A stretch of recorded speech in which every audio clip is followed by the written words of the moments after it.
I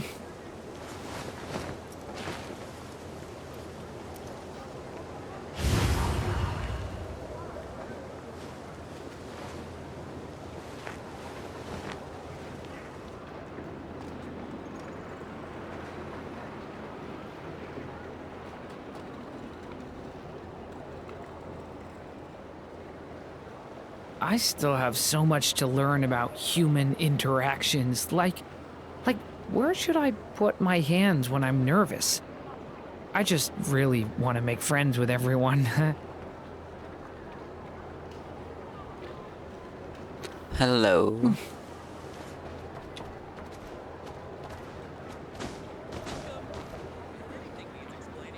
It's been a long time. I've just been so busy. I was busy with work, I was busy with college. I just didn't have the time to play anything. It's not just streaming. I didn't even have time to play in general. So, and unfortunately this is the only weekend that I have available to play, and next weekend I cannot. Then maybe on the 27th and maybe on the 3rd. So I'm going to try to do as much as I can this weekend. So I don't get too far behind. Although I'm really behind on Columbina's thing and I cannot do them right now. I tried to do it earlier today and I wasn't able to. But I still have to have page in my store. I still have 2 left in the second series, I suppose. I don't know what else to call it. But yeah, I got Durin. Very happy. I should get healed before going there. And yeah, I'm actually trying out this team just now. I haven't tried it before, but I was looking at good Durin teams and this one appeared, and so I wanted to try it because it includes Wanderer. I haven't played him in a long time and he's one of my favorites, so, and I still haven't done the Witch's homework, so it's still not worth it to have him with Albedo. But yeah, I guess without further ado, let's start. I also haven't even touched my anecdotes. I still have so much to do. Hi, Catherine. Thank you for waiting. I finished checking your adventurer handbook. Here are your commission rewards. We have no other urgent commissions on the books at present. Thank you for all your hard work lately. Perhaps you two could consider taking a vacation. Amazing! Paimon never thought we'd end up having downtime in nod-krai.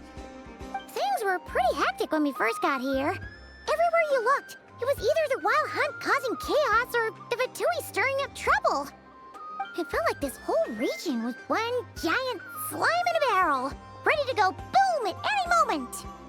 We really have achieved a lot since we've been here, haven't we? Sure have.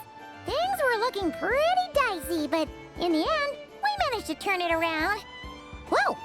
Paimon just got deja vu! Oh, that's right. It's because we've done this like a million times now. Ah, yes. Are you two aware that the Moon Prayer Night is soon to take place? Yes. Oh, yeah! Llama told us that was coming up soon. Wait, why do you mention it, though? Do people in Nasha Town celebrate it, too? Paimon thought it was just for moon goddess worshippers. You're partially right. Most people in Nasha Town just see the festival as an opportunity to do business. They do not concern themselves with the religious element. The festival was first celebrated by the Frost Moon Scions. On this day, they would wear moon prayer blossoms and celebrate the birth of the moon goddess through song and dance. They would also prepare food and handicrafts and give them as gifts to others. Over time, it became nod-krai's most lively festival.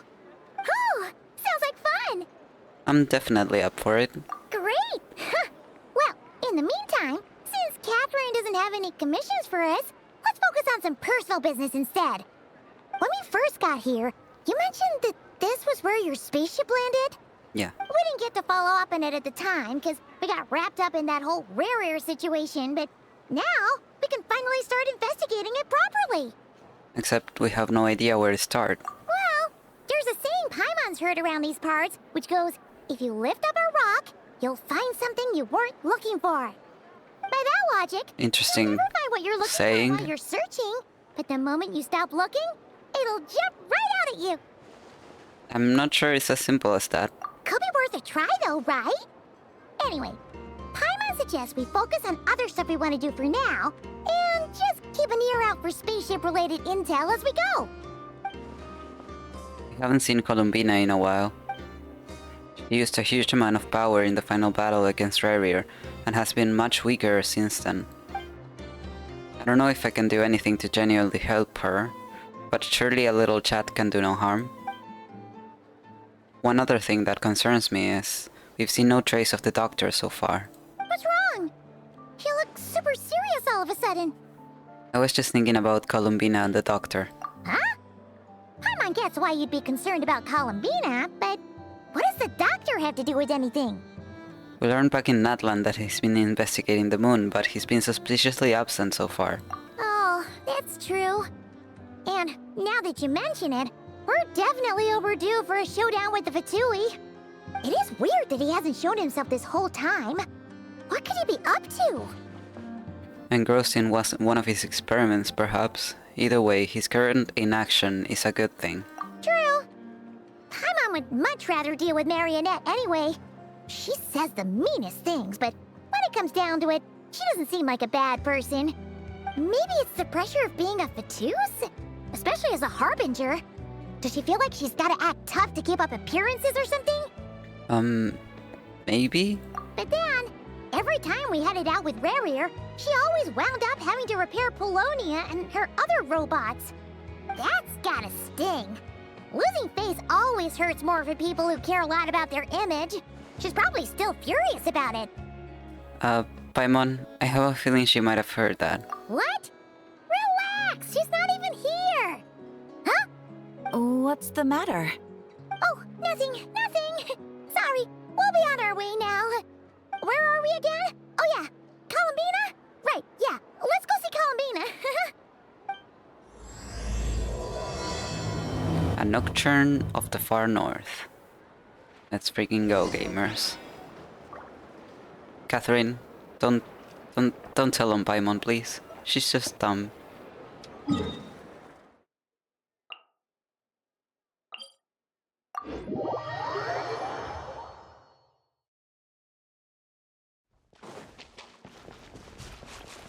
Columbina.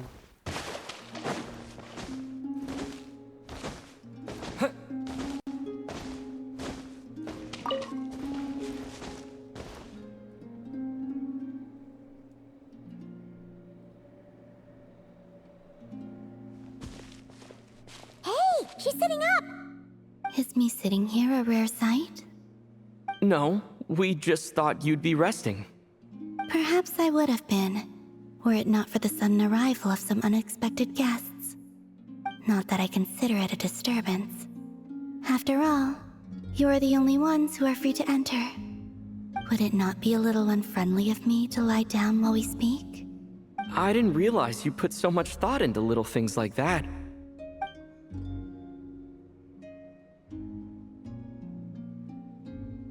Okay. Nice entrance. Only sometimes.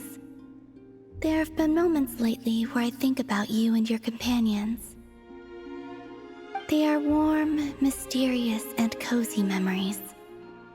Very few of my past memories are anything like that. They say that travelers return home bearing bags full of souvenirs. But my luggage was empty, and I believed it would stay that way. Return home? So, you're still planning on returning to the moon? Yes. This planet continues to reject me, reminding me that I do not belong here. If I remain in Teyvat, there will come a day that I disintegrate. And I don't mean reduced to dust, or turned into food for the flowers. I mean, I will cease to exist entirely. Alright then.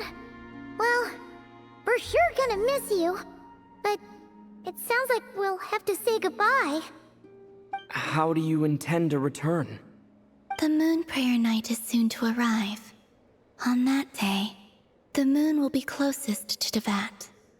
The Kuvaki in this land will reach its peak at that time. I merely need to grasp the tide, and with relatively little effort. Oh, Paimon gets it! It'll work like a slingshot! You make it sound like she's gonna get blasted up to the moon. If I did that, I suspect I would crash into the false sky. I will Yep. be using a much gentler approach. But I do like the analogy. It's fun. You see? She gets Paimon's sense of humor. In the blink of an eye, the time has come to part ways. It does feel that way, doesn't it? Time seems to fly fastest when you are enjoying it. I have always thought of myself as a wanderer on this earth, and it has never expressed any desire to keep me here. Yet, just as I plan to depart, it tugs at my arm. Is this a gesture of affection? Or is the world mocking me? Oh. Were you hoping I can answer that? Yes, you are a traveler, so you must have a lot of experience in this area.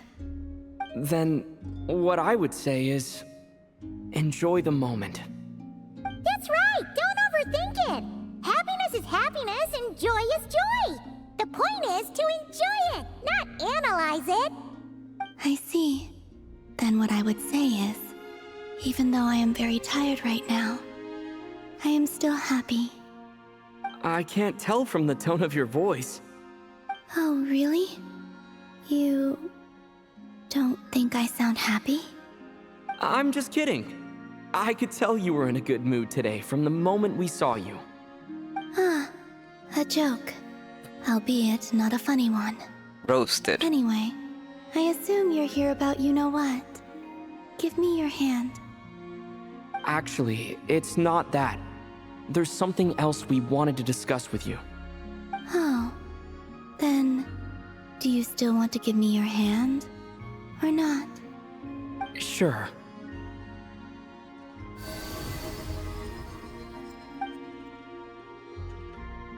Thank you. So, I've heard that in the moon prayer nights of the past, people here would hold celebrations in the moon goddess's honor. Since you helped so much in our fight against the Rehir of Solnari, I think you deserve a farewell party before you return home. I haven't asked everyone else for their opinions on this yet, but I'd like to invite you to join the upcoming moon prayer night. I've never joined a moon prayer night before. I'm not sure what I would even do. Oh, don't worry about that! We take care of everything! All you need to do is show up. Of course, there's no need to force it if you're not feeling strong enough. It's just... this kind of felt like a golden opportunity. But... they call me Kutar, and the Fatui have an arrest warrant out for me. I shouldn't appear in public right now. Yeah, there will definitely be complications, but I'll make it work. You have my word. Yeah, we got your back!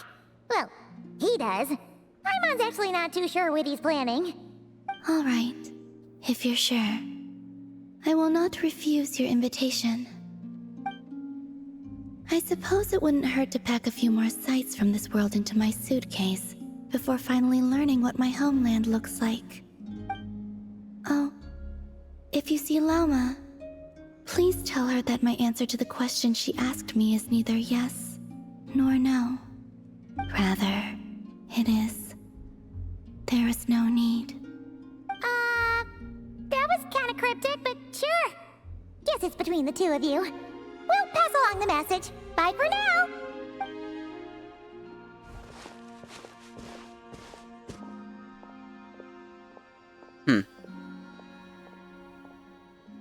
Oh no.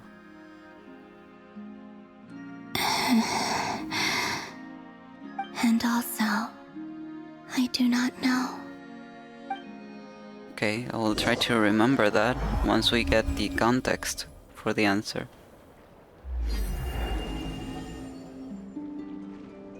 Since she's agreed to join the festival, let's go see who else wants to take part. Lauma's gotta be... Oh. Fuck. I always forget that it doesn't keep going even if I put up my map. I don't know why my mind assumes so. It's never been a thing. Also, what exactly is your plan to keep her safe? Not sure yet. I'll figure something out. What? Are you serious? And Paimon even gave you her vote of confidence back there! When did you become so sneaky? Too slow. Quit following me. Hey, Lama! It's us! Huh? Varka? What are you doing here? Beats me. I had a bit too much to drink last night, and when I woke up, I was on Hisi Island. Do you usually Mr. black Varka out? is helping to oversee Nasha Town's preparations for Moon Prayer Night. He is here to go over some details regarding the decorations and custom cloth designs. Right, yeah, that too. What do you mean, that too? So preparations are already underway? Yes, celebrating this festival is a long-held tradition here in nod-krai. On this day, the crescent moon at the top branches of the verdant crest turns into a full moon, and the moon prayer blossoms bloom with a special radiance. Our people take these to be blessed omens. It's an especially welcome event coming off the back of all that nasty business with Rerir. Everyone got put through the ringer recently, and now they're looking to turn their fortunes around. The big shots in town all agree that a big, lively celebration is just what we need to rebuild people's faith in this place. No wonder Catherine said the people weren't so bothered about the religious element. That's right. It's become more of a local custom by this point. The celebrations have little to do with whether the religious stories behind this event are true or not. Even the Frost Moon Scions are eagerly awaiting the coming of Moon Prayer Night, despite now knowing that their past beliefs were founded on a falsehood. That's fair. It's a bit like the lantern ride in Liyue. It's a chance for people to enjoy themselves, not debate the existence of the Adepti. Although in their case, the Adepti definitely do exist.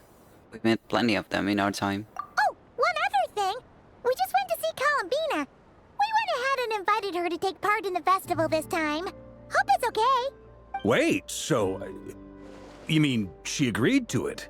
Huh. That's quite a surprise. Then I suppose that she intends to return to the moon on that day. Yes. Oh, yeah! It's kind of a complicated process, but basically, it's like a slingshot. She probably shouldn't have endorsed your metaphor. I understand. In truth, I had a feeling that she might make such a decision. Well, if Kuthar has decided to participate in the festival, we should prepare accordingly. Yeah, exactly. She was saying how it could be risky for her to show her face in public. We were wondering if there was any way we could hide her. Unfortunately, the people who carved the statues did an excellent job of capturing her likeness. It will be very challenging to hide a goddess whose face everyone is so familiar with. Darn! We may have bitten off more than we can chew here. Nah, don't sweat the small stuff. We can handle that. Huh? Are you saying you have a plan? Not as such, no, but the most important thing with a festival is to keep the mood light and your spirits up. You can't go preparing for a festival with those long faces. You'll never convince anyone to enjoy themselves. The Mondstadter spirit is strong with this one. Yeah, I was thinking that. As it happens, I agree with Mr. Varka. Let's start by making our appreciation for Kutar the beating heart of the festive atmosphere. And who knows? Once we get the ball rolling, perhaps everything will just fall into place. This plan is very Did lax. you catch that? Lama said the thing! Or close enough, at least. Hmm? I'm looking forward. She said what?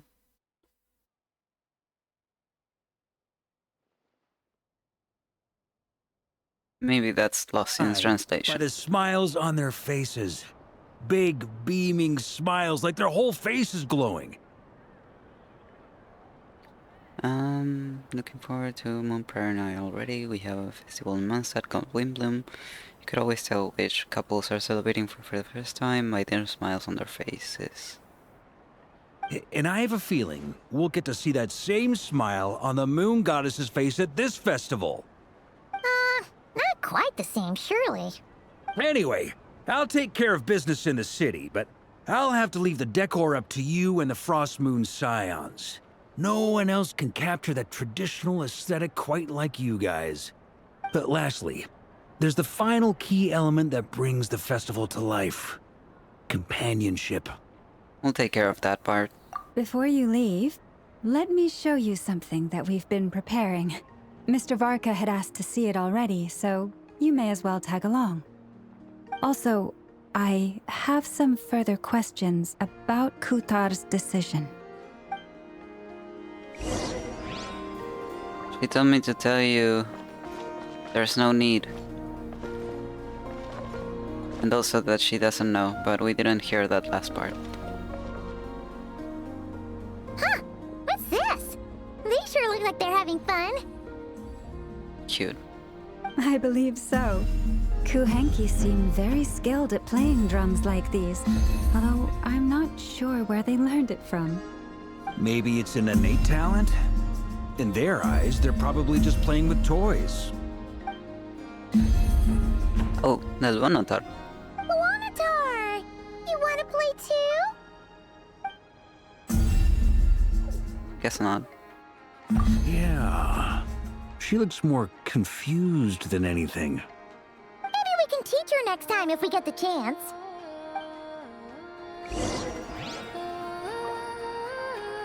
What do you mean hit on the left side?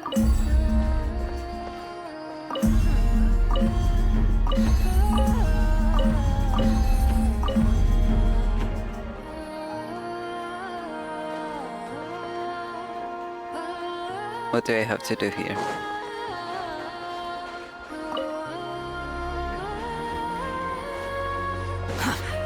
What are these floaty things? Moon veils. We hang them from buildings in the city during the festival. When you look at the sky through them, it creates a lovely misty effect.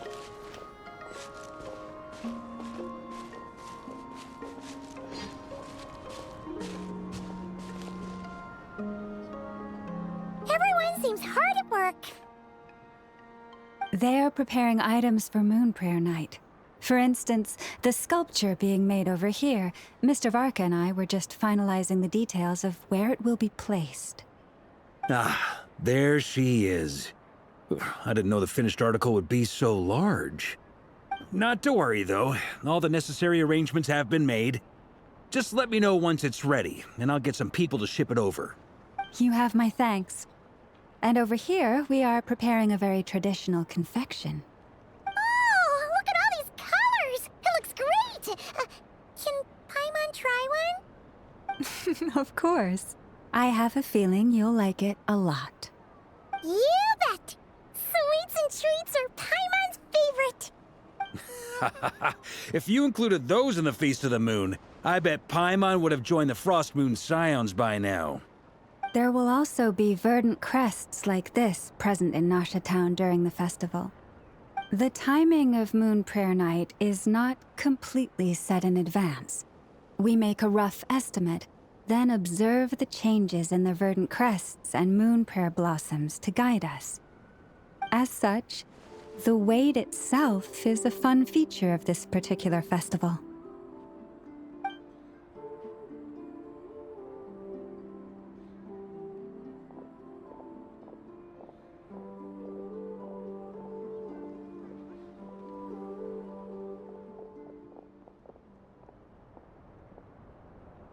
Let's talk here.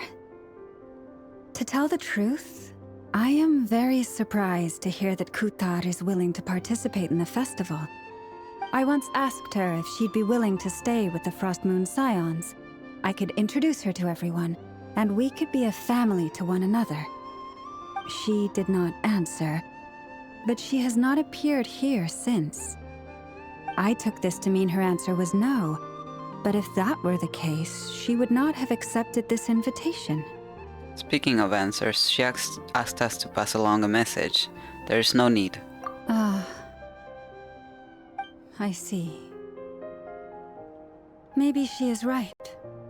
Maybe the Frost Moon Scions of today no longer need a moon goddess. But my wish was not for her to come here and be worshipped as a deity. I simply wanted to offer her a place to stay. I'm sure she believes that showing herself here might invite Fatui intervention, and as such she does not wish to cause us trouble. But what really pains me about all this is that this is her birthplace. She ought to belong here, yet no one has been able to grant her shelter. I think I'm qualified to weigh in here. When someone's about to depart on a long trip, what they need is blessings, not burdens. We should wish her the best, not make the journey harder than it already is. Anyway, she's agreed to attend, hasn't she? All we need to do is simply respect her decision. I see your point. Yes, she will soon depart after all. Our job is to leave her with some happy memories. Besides, who's to say her journey to the moon is a one-way trip? It's not like she can't come back and visit if she wants, right? Paimon agrees wholeheartedly. Festivals are all about having fun, so let's keep it simple. All right, I'm gonna head back to Nasha Town soon. Want to come with? I'm guessing you have some other folks to visit there. Sure thing, let's go. Bye for now, Wilma. Thank you all. Goodbye. Yeah, I get what Loma's saying, but Columbina also probably doesn't want to get attached to people that would make the journey harder for her, like she mentioned already. A traveler needs blessings, not burdens. Sounds good in principle, but will blessings alone be enough for Columbina?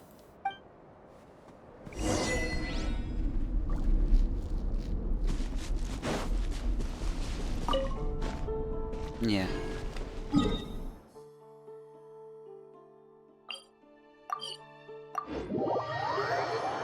It's a difficult situation for sure.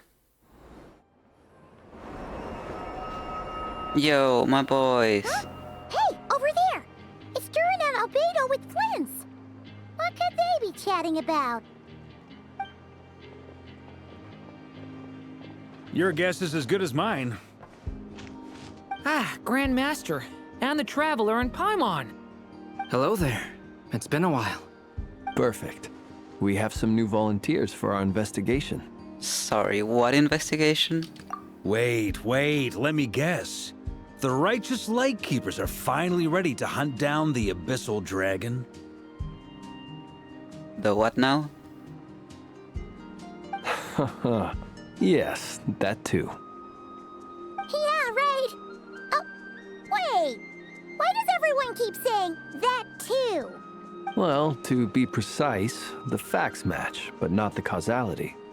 Wait, so I guessed right? Half right! Don't act so impressed with yourself. Maybe I can explain. We ran into Mr. Flint's north of Nasha Town. At that time, we just noticed a few abyssal creatures out in the wild, but the strange thing was, I didn't detect any traces of abyssal energy on them at all. What? On closer inspection, we realized that they were not real monsters, but something akin to reflections in the water, or perhaps a mirage. Oh, I see. Is it because of Moon Prayer Night? Like, about the fact that Kuvaki is really getting stronger? And the moon is closer? What do you mean? Like, you could see them Not touch them? Exactly. It was very peculiar. They roared and tried to attack us, but we could not make any physical contact with them. I think I've heard of things like that happening in nod-krai before, but I don't know much about it. Yes, it's a known phenomenon. Mirage-like illusions tend to appear in nod-krai in the run-up to Moon Prayer Night. Yeah. From a distance, they appear quite real. I myself thought that Misters Durin and Albedo were locked in battle with abyssal monsters when I first arrived. But after sharing intel and investigating a little further, we can confirm that these illusions are harmless. There is no great cause for concern. I see. I'm glad they weren't real. All the Mirage stories I've heard are either animals, rocks, or small houses. Abyssal monsters, though? That's a first. It's a first for me, too. So I'm planning to look into it further just to be on the safe side. I intend to inspect a few more locations. What about you two? Any plans? Alice contacted me a few days ago. She'd like me and Durin to assist her with an experiment. But we lost contact shortly after receiving the message. I'm sure that comes as no surprise to anyone familiar with her. Nope. We don't know when the wind will blow, yet when the wind blows, we will know. That, in a nutshell, describes how Alice operates. Yep. Yeah, that tracks. Surely. Okay. Well, I suggest we investigate this Mirage business in the meantime. It's piqued my curiosity, and I'm pretty sure I know someone who will already be 10 steps ahead of us. Cool. Well said. Right? Whatever's happening in nod-krai, she always seems to be the first one to know. Yeah. Let's go see what she knows. We can invite her and her staff to the festival while we're at it. Her stuff, as if her stuff isn't just Yahoda. Or are we also inviting Ashru?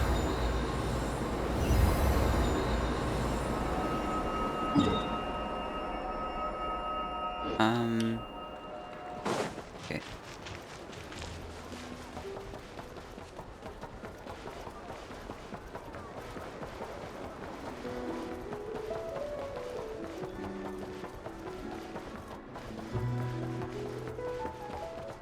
Time to follow the yellow line because I never know how to get into the Curatorium of Secrets. I always forget.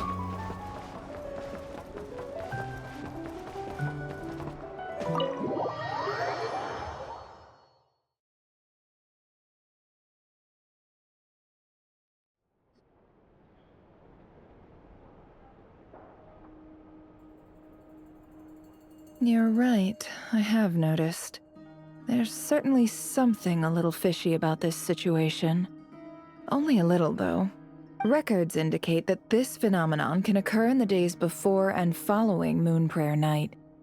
That said, it has always been a rare sight in the past. The odds of encountering these phantoms are similar to looking up in the night sky, happening to see a shooting star, and managing to make a wish before it disappears. But this time, either everyone's getting lucky, or they're appearing far more frequently than usual. Yahoda's out gathering intel as we speak. In the meantime, let me check off some points of interest. First, the Abyss. The ones we saw seem to be abyssal monsters. Indeed. But we have identified one location where many more of them have made an appearance. And not just monsters, but human phantoms, too. Given the scale and nature of the phantoms, it's almost as if someone's last memories are coming to life. Or perhaps the memories of multiple people. Oh. So you mean the phantom monsters are hunting down the phantom humans? Exactly. The phantoms can interact with each other, but we have no means of intervening. In addition, some of the human phantoms would seem to be from the very distant past. This is clear both from the clothing they wear and the stories they tell. They claim to be from Hyperborea, A name which I've heard from Lauma before. If this is true, it means they must be from 6,000 years ago. Yo. Paimon, hear that right?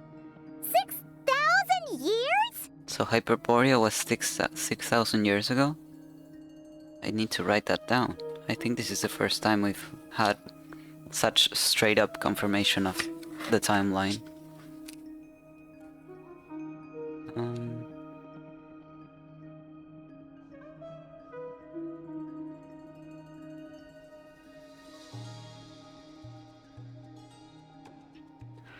Let me write it down here.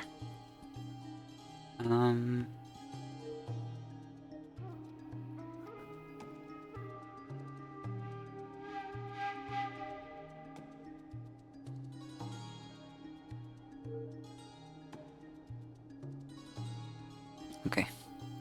It sounds like this merits further exploration. That'd be a big help. I'll leave it with you, Albedo. My knowledge of ancient history is non-existent. I used to doze off every time the pre-Knights Favonius era came up in class. Damn. It's quite a miracle that you were able to understand these phantoms' speech, given how long ago they lived. I suppose you're right. But I'll leave the archaeologists to ruminate over that conundrum. As an intelligence broker, my sole interest is in the value of the information I gather. Which, in this case, hopefully means earning myself some good favor with our dear Lady Moonchanter. So calculating. Whew, this intel broker logic always catches Paimon by surprise. Sounds to me like we could split the work up. I think the abyssal phenomenon is best left to Albedo, Flints, and me. Agreed. It coincides with my duty as a lightkeeper. For my part, I'd like to understand the abyss better. Even a little knowledge would go a long way. This is certainly a rare opportunity to study the abyss. But even rarer, perhaps, is the chance to make contact with the ancients. The Curatorium will take the lead on investigating the Hyperboreans. We put in the work to learn what we know so far. It seems only fair that we get some quantity of exclusive intel. That just leaves our trusty team of 2 unassigned. Seems like it, yeah. Since you became an honorary knight, of course.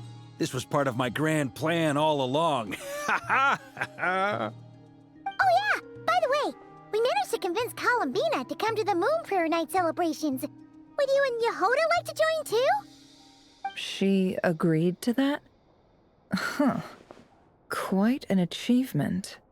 Never underestimate the traveler, I guess. I'd be happy to join. No point shutting myself inside when the streets are all decked out. I doubt any clients will be visiting during the festival in any case. And Yehoda loves a party, so I'm sure she'll jump at the opportunity. No. Way to contradict me in front of... Wait, no, that's not what I have bad news, boss. So many people. All right, everyone inside, quick. Inside where? Okay. Relax, woman. This is gonna sound crazy, but hear me out. I saw one of those phantoms at Star Sand Shoal, and it was some sort of flying ship. Like a spaceship? A spaceship at Star Sand Shoal. That's gotta be the one you came to Tibet in. You said you saw the same thing through the moon marrow, right? Huh? You already know about it? Ugh, I thought I was gonna blow people's minds. Turns out I'm the last to find out. Wait, back up. You came here in a spaceship? Now my mind is blown! What's it like on the inside? Was it like flying through space? I want to know everything! Maybe that's a conversation for next time. This is still a huge discovery on your part. Yep, exactly. Huge discovery. You're the best, second best intel broker in the world. After your boss, of course. Wow. Really? Well, I don't know if I'm all that. but... I guess that decides where we're heading next. Come on, don't look at me like that. I know the spaceship doesn't have anything to do with me, but you don't want to leave me as the only one twiddling my thumbs, do you? Please? fair enough. You can tag along. In that case, let's meet back here to discuss our findings once we're done. I wish everyone a productive investigation. You too.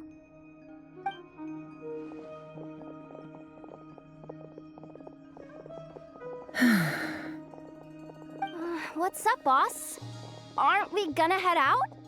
Tell me, Yehoda, when did the Curatorium start giving out intel for free? Oh, sorry, boss.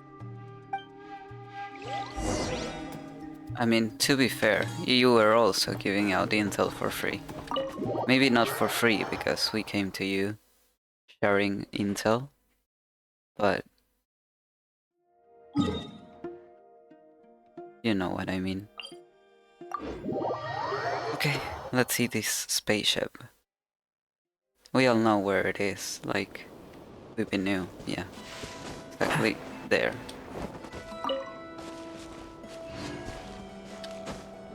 Huh.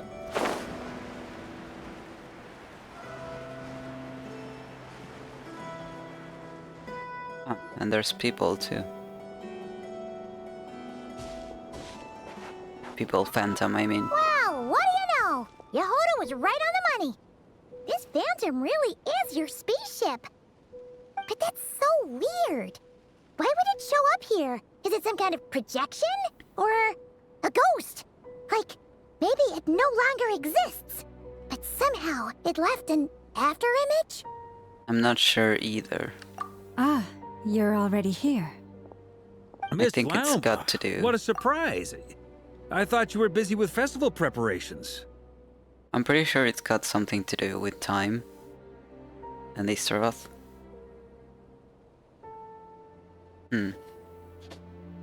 Because I highly suspect that the only one who could make the spaceship disappear would be either the Shade of Time or the Shade of Space.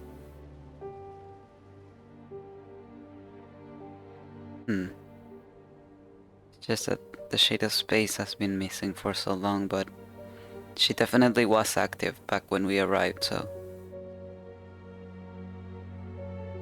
I was, until one of our people informed me that a strange sight had appeared at Starsand Shoal. No one's ever seen something quite like this before. I thought I should see it for myself. Same here. Oh, so we heard that these things appear around the festival period. Any idea why that is?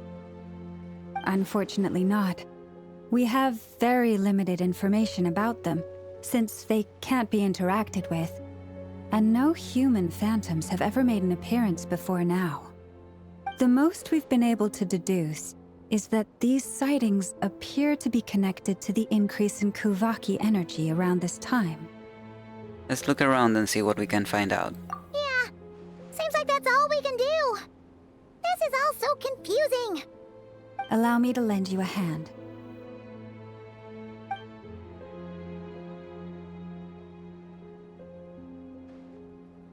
Now that I think about it more, it's probably just the Shade of Time involved in this.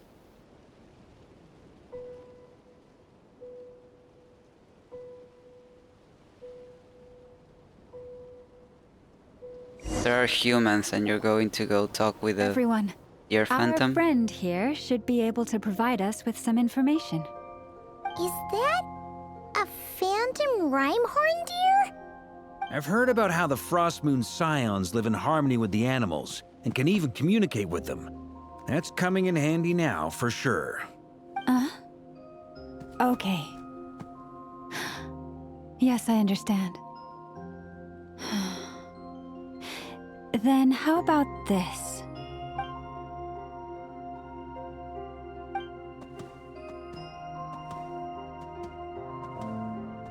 Oh, it's leaving. It appears to share our curiosity about this giant spaceship, so I asked it if it wouldn't mind investigating along with some friends. In return, I told it about some nearby spots where the wild fruit grows abundantly. We may live in a different era from these phantoms, but I trust that the terrain, climate, and ecology here are more resistant to the effects of time than some things are. The effects of Let's give time? them a moment and hope for the best. There are a few moments the Reimhundir and your companions return. All back together? Must have been a lot of fruit. Indeed. Now let me ask them some questions.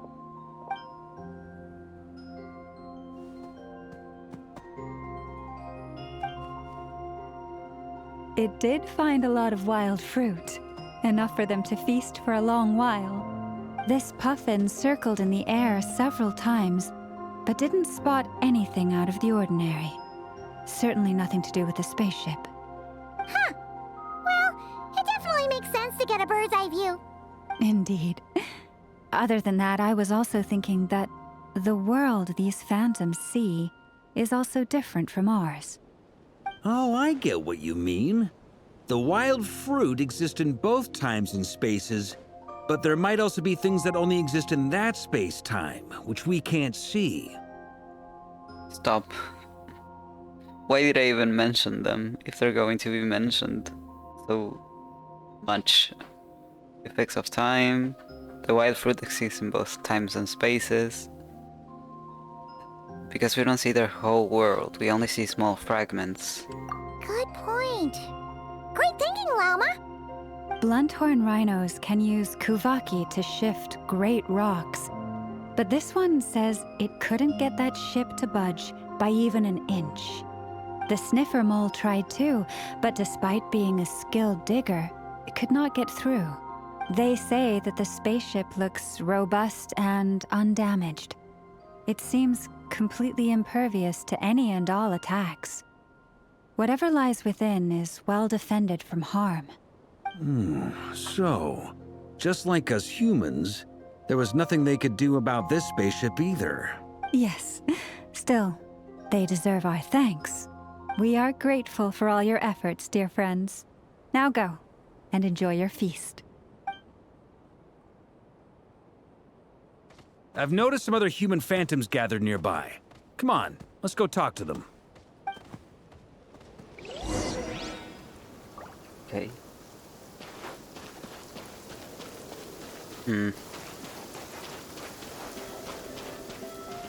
Hello. Oh dear. Oh dear. What is this thing? I've never seen it move, and there's no way to get inside. Goodness knows. My grandpa says it's been sitting here at least since his grandpa was still alive. What about his grandpa? Did he say anything to your grandpa's grandpa about it? Huh? I don't know. In all likelihood, it was here back then too. Hard to imagine something this huge could move. Guess that means that as far as they're concerned, this ship's been around a long time. Okay, so your grandpa's grandpa, that would be 6 generations. So that would be around...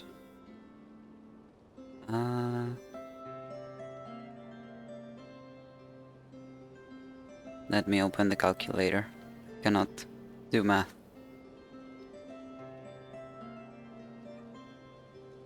Around 200 years.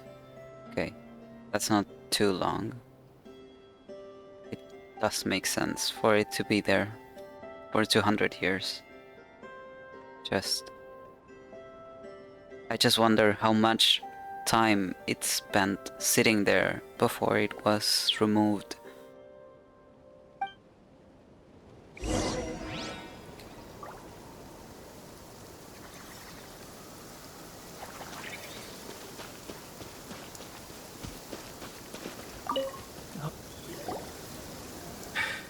Come on, brothers.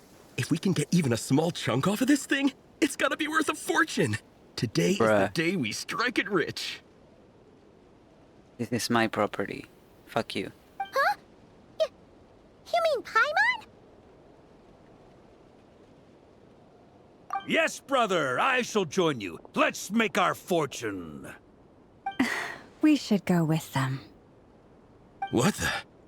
This thing is crazy tough. I can't even scratch it. What's it made of? Sorry, brother. Looks like we'll have to seek our fortunes elsewhere. Enjoying yourself? I was just seeing if I could influence this phantom's perception by playing. But nope, no dice.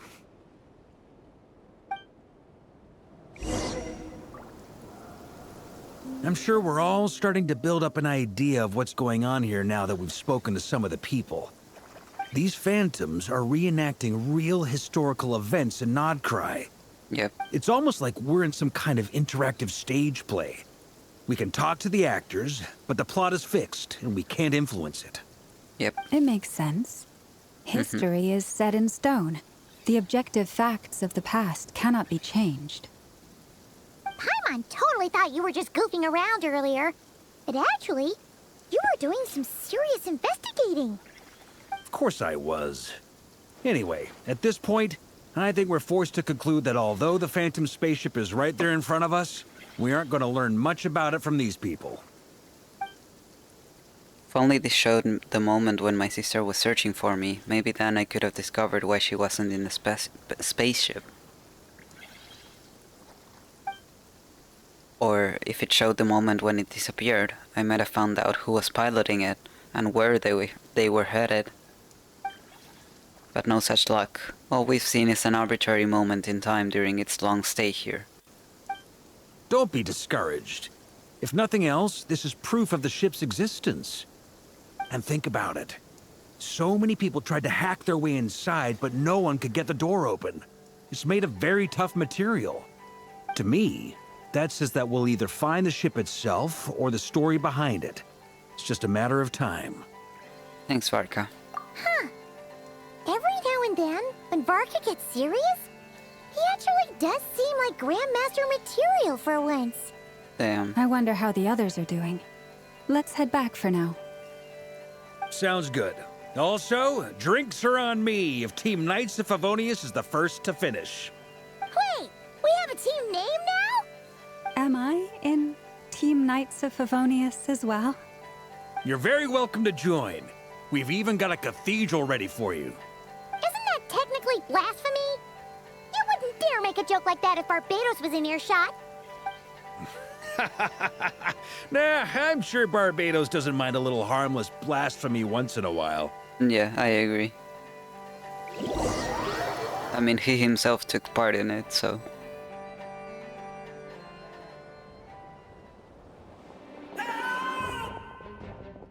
Oh, no! Get away! Oh.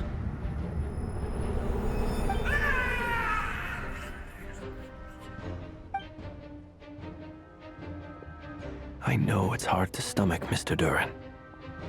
But as I'm sure you've noticed, there is nothing we can do to intervene in that which unfolds before us. But we have to at least try! And try you have. But are you aware of how many unsuccessful attempts you've made now? I wasn't keeping count. I'm afraid this is the 39th failure so far. Or the 5th if we're only counting this particular victim. There are no indications that these phantoms may be altered in any way. You seem to have calmed down a little. I'll make us a fire. You should rest and have some water. Feeling any better now, Mr. Durin? May I ask a few questions? Okay, before continuing... Give me one moment, I'll be right back.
Be my guest.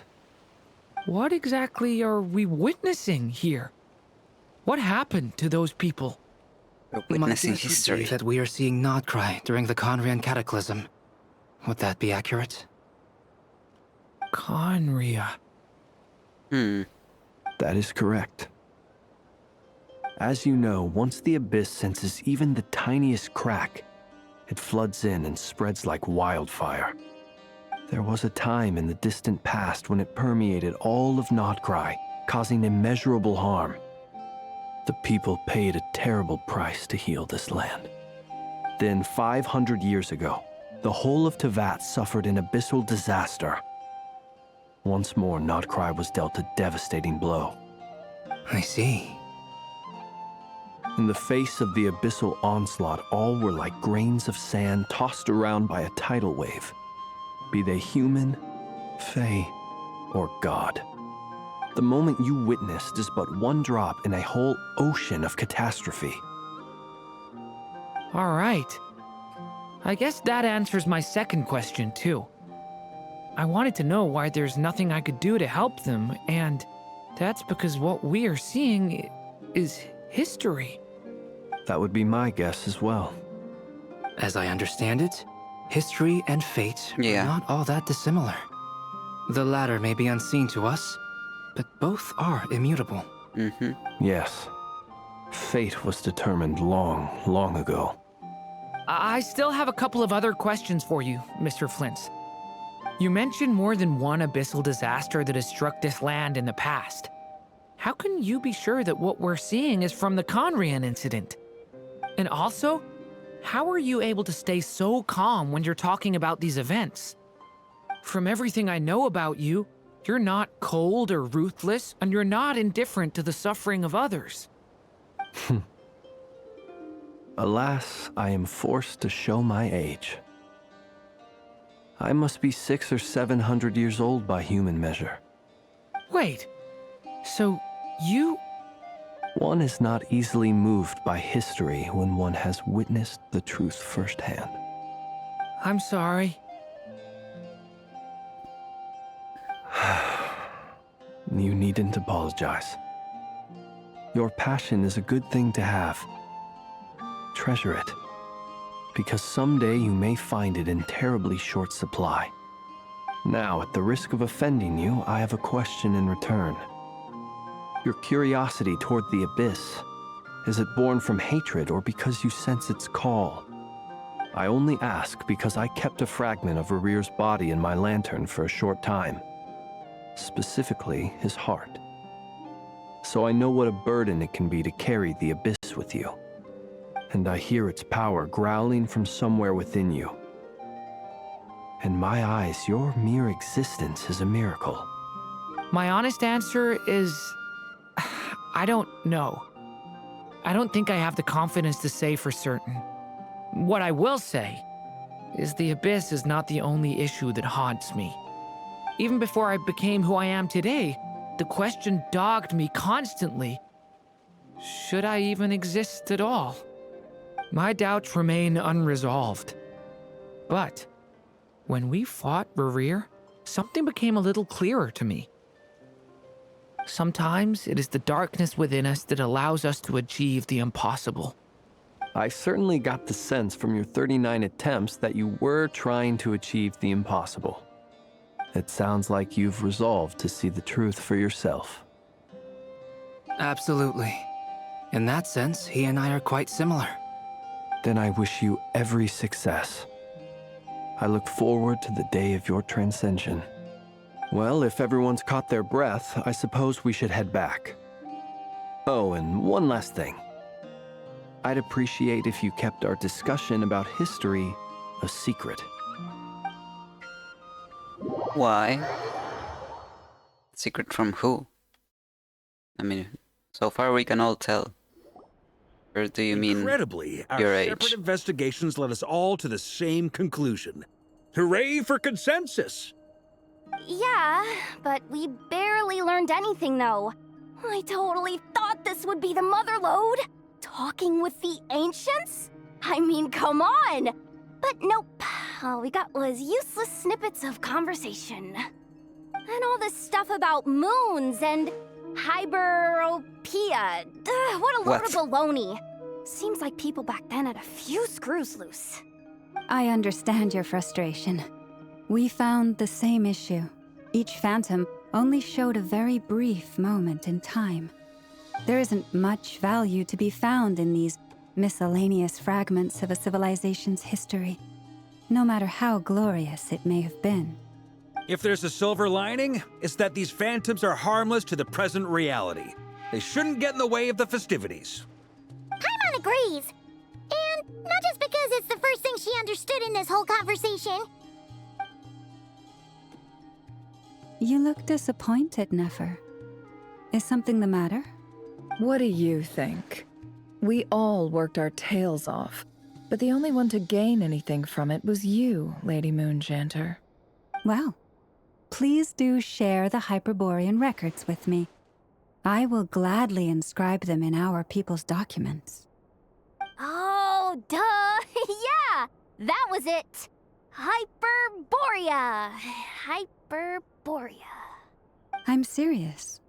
Only an expert in the Frostmoon Scions and their history can turn these records into valuable research material.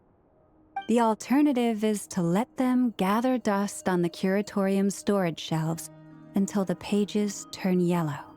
Nefer, you're wise enough to know that cooperating and sharing the profits is the best course of action here. Well, that goes without saying. Sure, let's do that. Huh? But didn't you say we aren't supposed to give out intel for free? Sorry. Shutting up. Now is not a good time to push Nefer's buttons. Anyway, back to Moon Prayer Night. I'm thinking that we should prepare something a little special, aside from the usual decorations and so on. You mean a parting gift? Can't go wrong with food. Although, does food go bad on the moon? Perhaps a lantern would be a better choice. It might be dark up there. It could prove difficult to light a lantern on the moon. Magical stones might serve that purpose better. What about a clockwork mecha model from Fontaine? I've got a whole bunch at home. I use them for fighting practice in my free time. None of these sound like things she would be even remotely interested in. But we don't interact with her enough to know what she likes. Yeah. It would really save us the guesswork if someone could find out what she's into. If only someone. Wait, what the? Traveler? They're all looking at you. Okay, I got it. I'll find a chance to ask her. Great! Haha, problem solved. Now, I need to stop by Dory's. Gonna need her help sourcing a bunch of stuff for the festival. Then let's leave it there for now. We all have our own business to attend to. Traveler, if you find out what Kutar likes, let us know right away. Gotcha.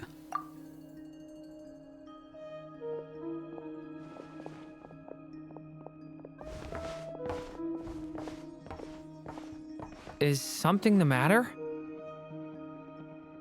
That's my line, Durin. You seem a little down. I'm fine.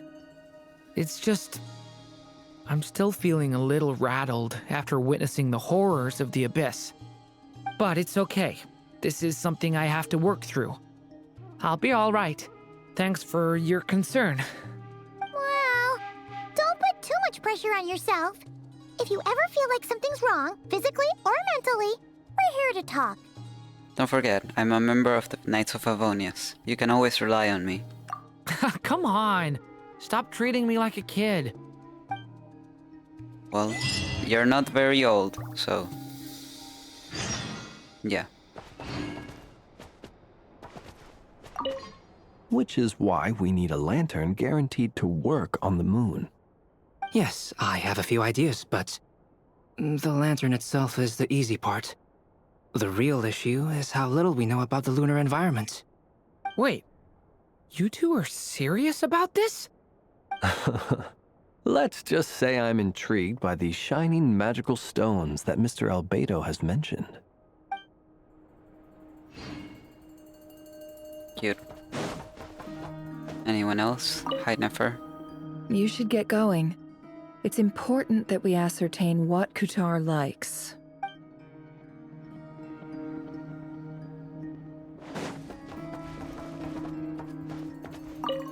Could you do me a solid and try to smooth things over with Boss Neff? Meow.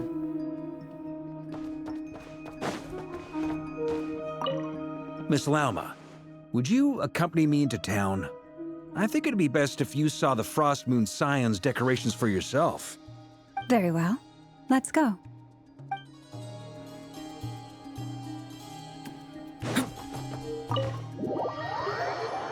Okay, let's get going. Let's go ask her what she likes.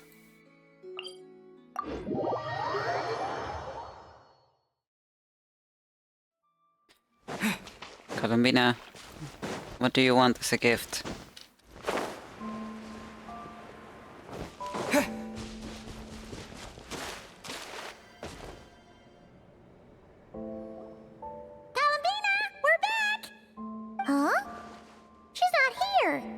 I can't sense her presence at all. Weren't there a few Kuhenki here last time too? Where did they all go? Maybe she took them out for walkies? Walkies? For Kuhenki? You're not pets, you know. Oh well, looks like we just came at a bad time. Let's try again tomorrow. There's still a few days until Moon Prayer Night, so we're in no rush. Besides, she needs time to rest anyway. Fair point. Let's go.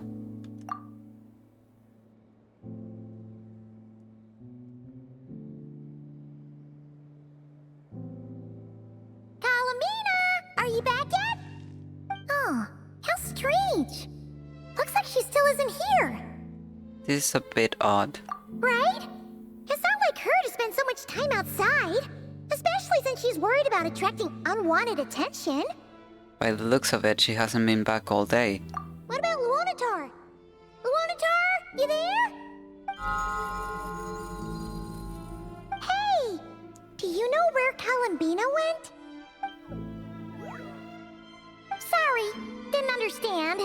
But if you know where she is, could you take us to her? Sounds like I don't know either to me. Yeah, that's even stranger. Paimon, look, the flowers. What about them? Oh, that's not good news. They change color when Kalumbina gets weaker, right? And they look super pale right now. Let's go, we got to find Lauma. Good idea. She might know what's happening.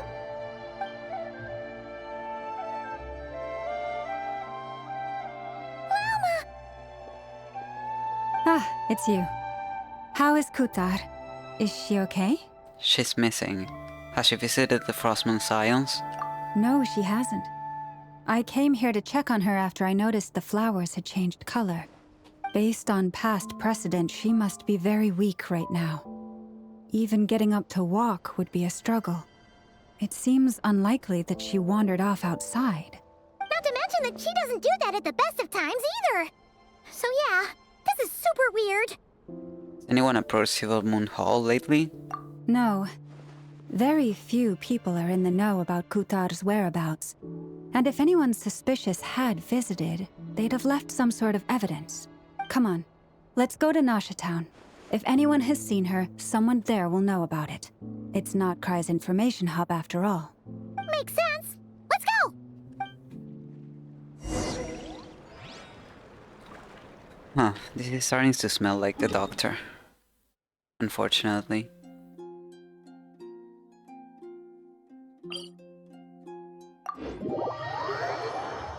What else could it be?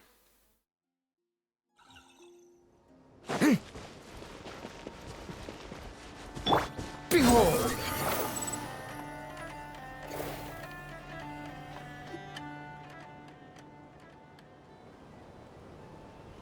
Wait a moment.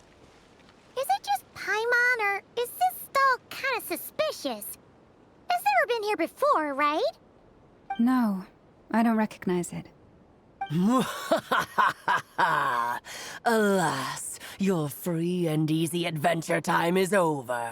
Now, prepare to face the final boss of nod-krai. Whoa! Where'd that voice come from? Come out of hiding, Alice. Not sure, but it's definitely hostile. No, it's not. She's playing around. No, not that way.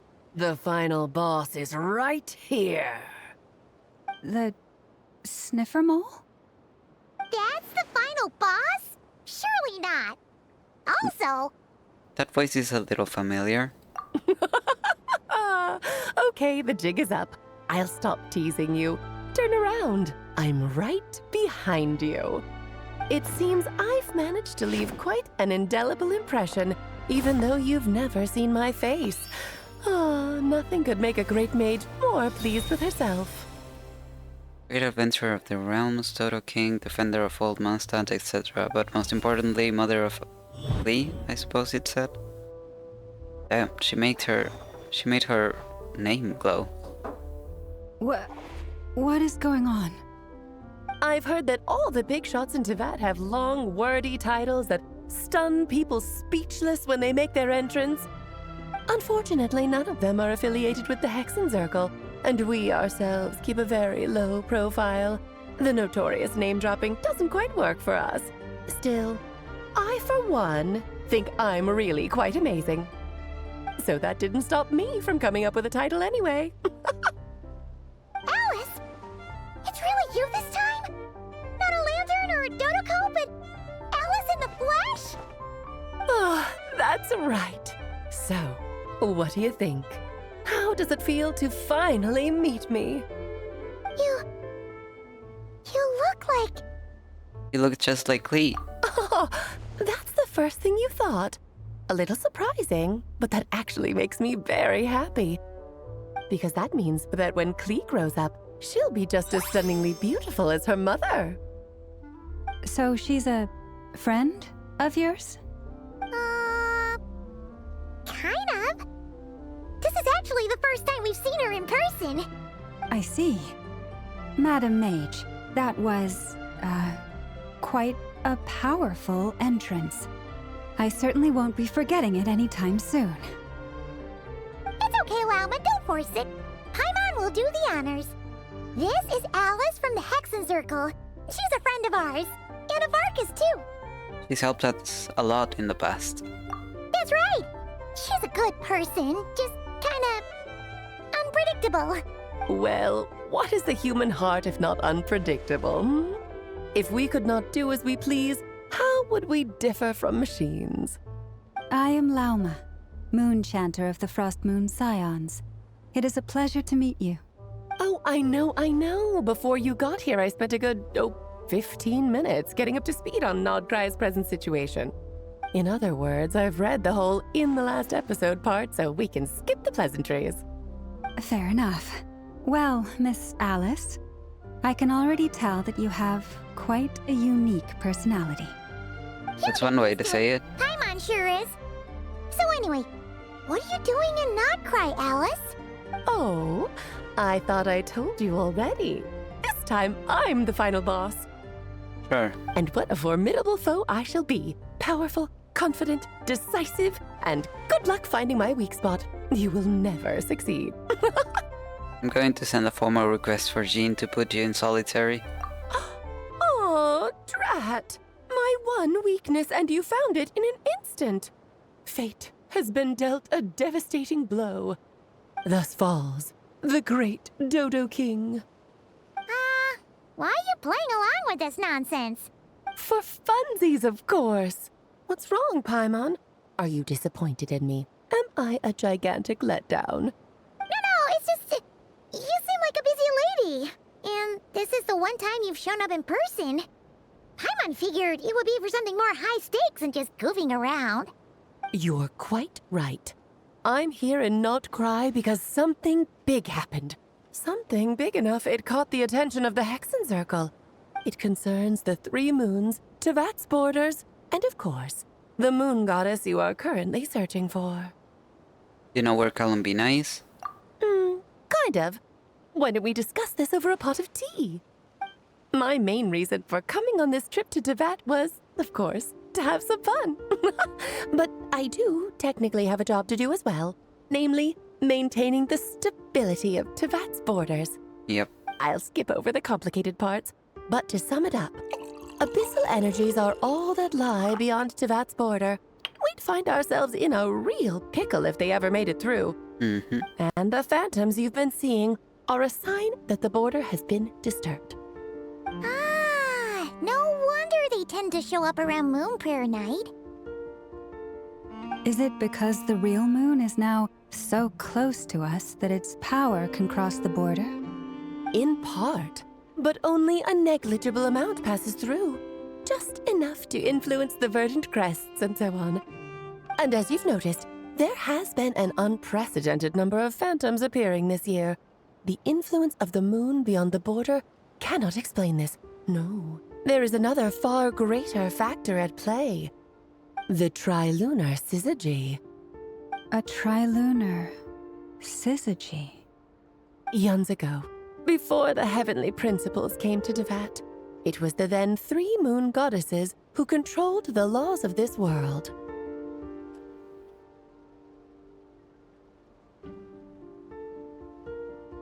I want to take a screenshot. Let me take a screenshot. Thank you.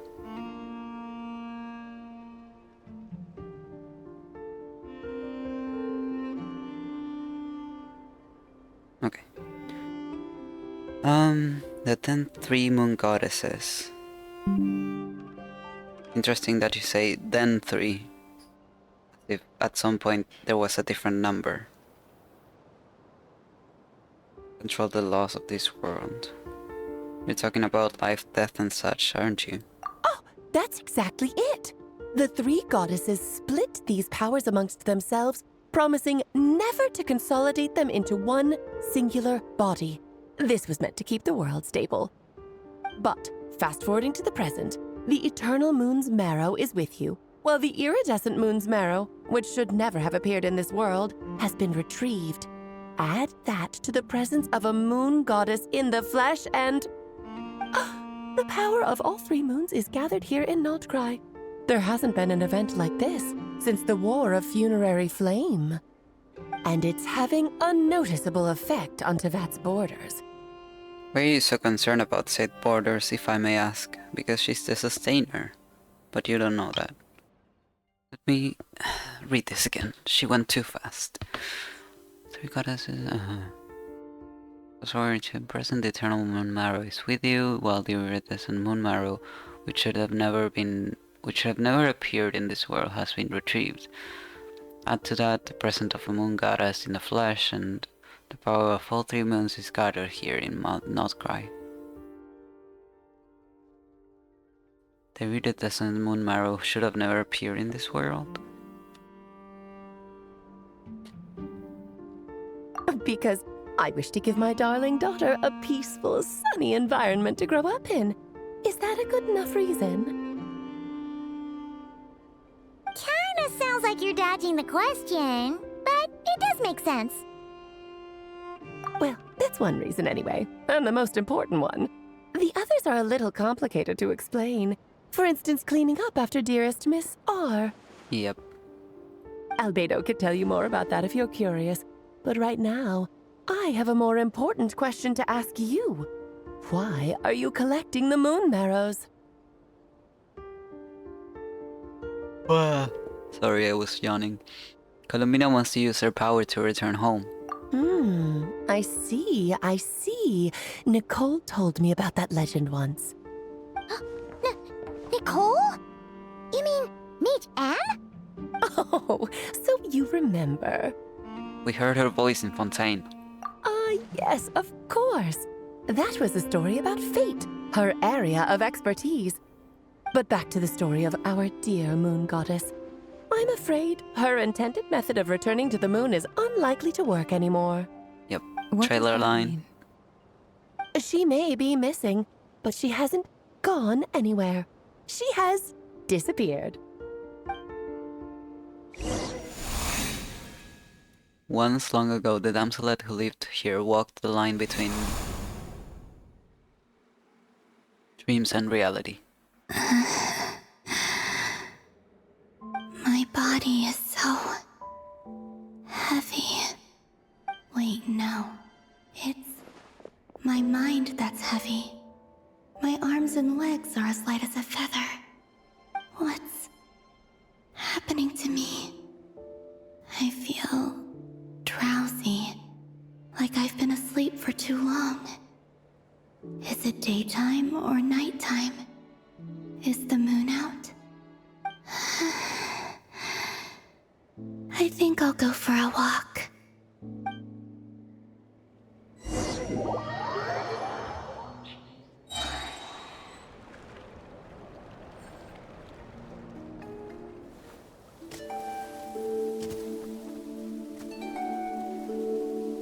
Are you out for a walk too?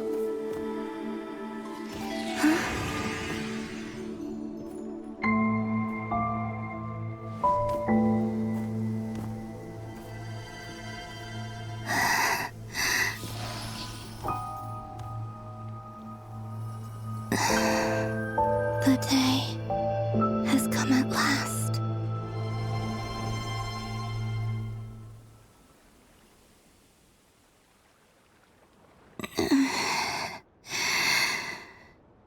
Have I grown so weak that I can't even sustain my physical form? But Moon Prayer Night is nearly here. I was so close to returning home. Death is near. Is this how it ends for me? Will I return to the moon after I disappear? Or... I don't want it to end like this. So far, at least, I still exist. Even if not physically, I can still feel. But as my power wanes, I'm sure that too will fade. I suppose I might take one final look at this world. The world where I was born.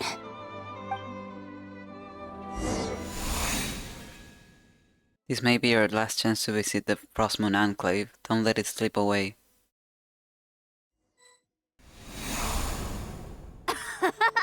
Come on! Come on!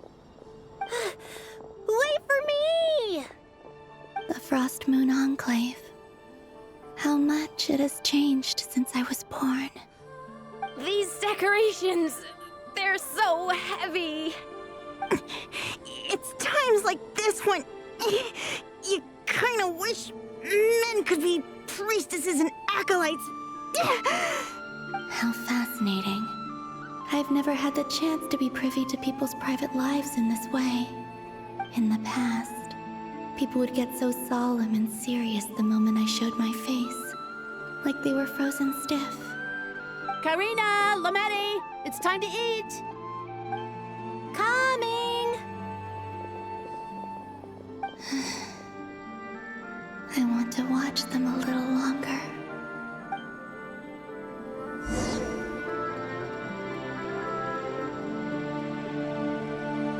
Whoa.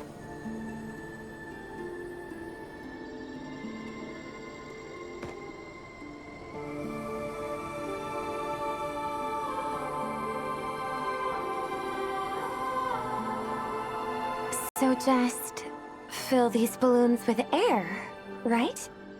Yep. Try a couple now to test things out. The rest can wait till Moon Prayer Night. Think fast. Rita! Teasing an acolyte of the Frost Moon Scions? Surely that's a punishable offense. Take this! Huh? Alright, enough horsing around. Lady Lauma gave us a task. We should get back to it. The task is just to check that the balloons don't leak, right? Doesn't matter if we fill them with air or water. Yeah. Okay, you got me there. And you got me there. But still, we can't use all the balloons before the festival even starts. We won't use all of them. And as long as Lady Lauma's trusted acolyte doesn't snitch, this can stay as a little secret between friends. A couple more can't do any harm, right? Oh, you menace. Then think fast! Is pumping a balloon full of water really so much fun?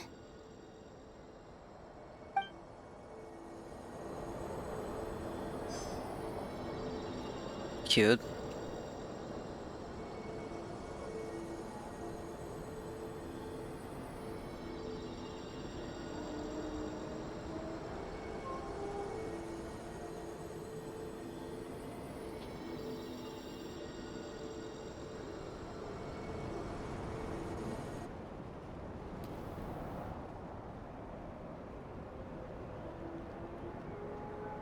I'm sure you're both tired from playing all day. Come on, eat up.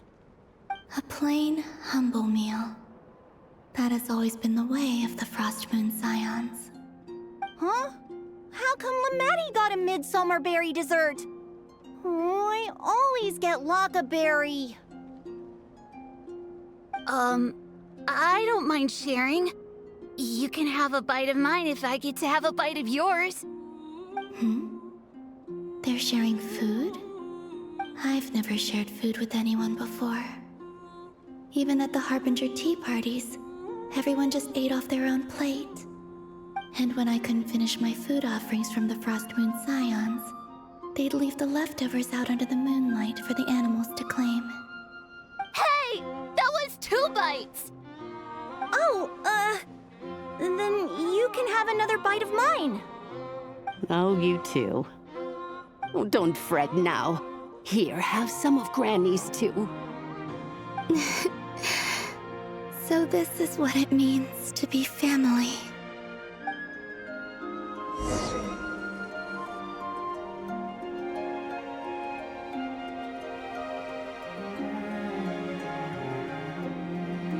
I'm seeing so much that I'd never usually get to see.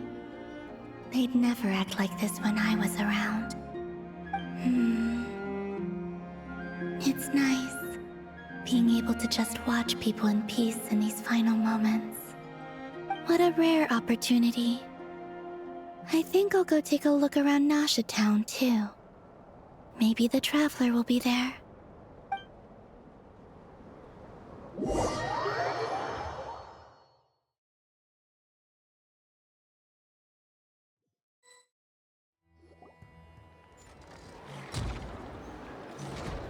After the War of Funerary Flame, the Moon Goddesses were no longer recognized by Teyvat. They lost the whole foundation for their existence. That's why the Moon Goddess's strength is fading. She cannot withstand the world's rejection of her. Just like what Columbina said, the world itself is rejecting her. To be more pedantic about it, the Moon Goddesses did something to offend the heavenly principles, and that's why they were ousted. Something of a recurring theme in Teyvat's history.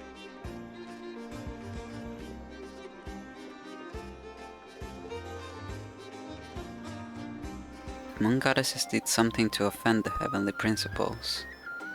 Huh.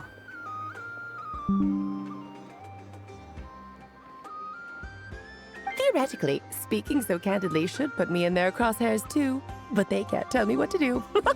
I'll say whatever I want. Anywho, the Moon Marrow energies were but a drop in the bucket for her, and that battle against the Ray Hair of Solnari only weakened her further. Fortunately, it happened close enough to Moon Prayer Night when the Kuvaki concentration here is high. That's the only reason she managed to survive this long. What do you mean, fortunately? You said she disappeared. We're too late. Ugh, what a headache. I thought this was all common knowledge. I guess I have some more explaining to do. Okay, buckle up. It's time for another lecture.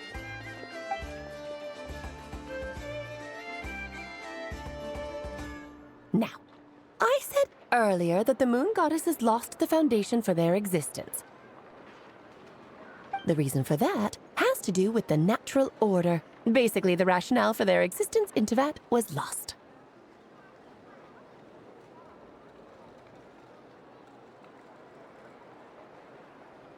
Bro, Alice, please stop dropping so much lore.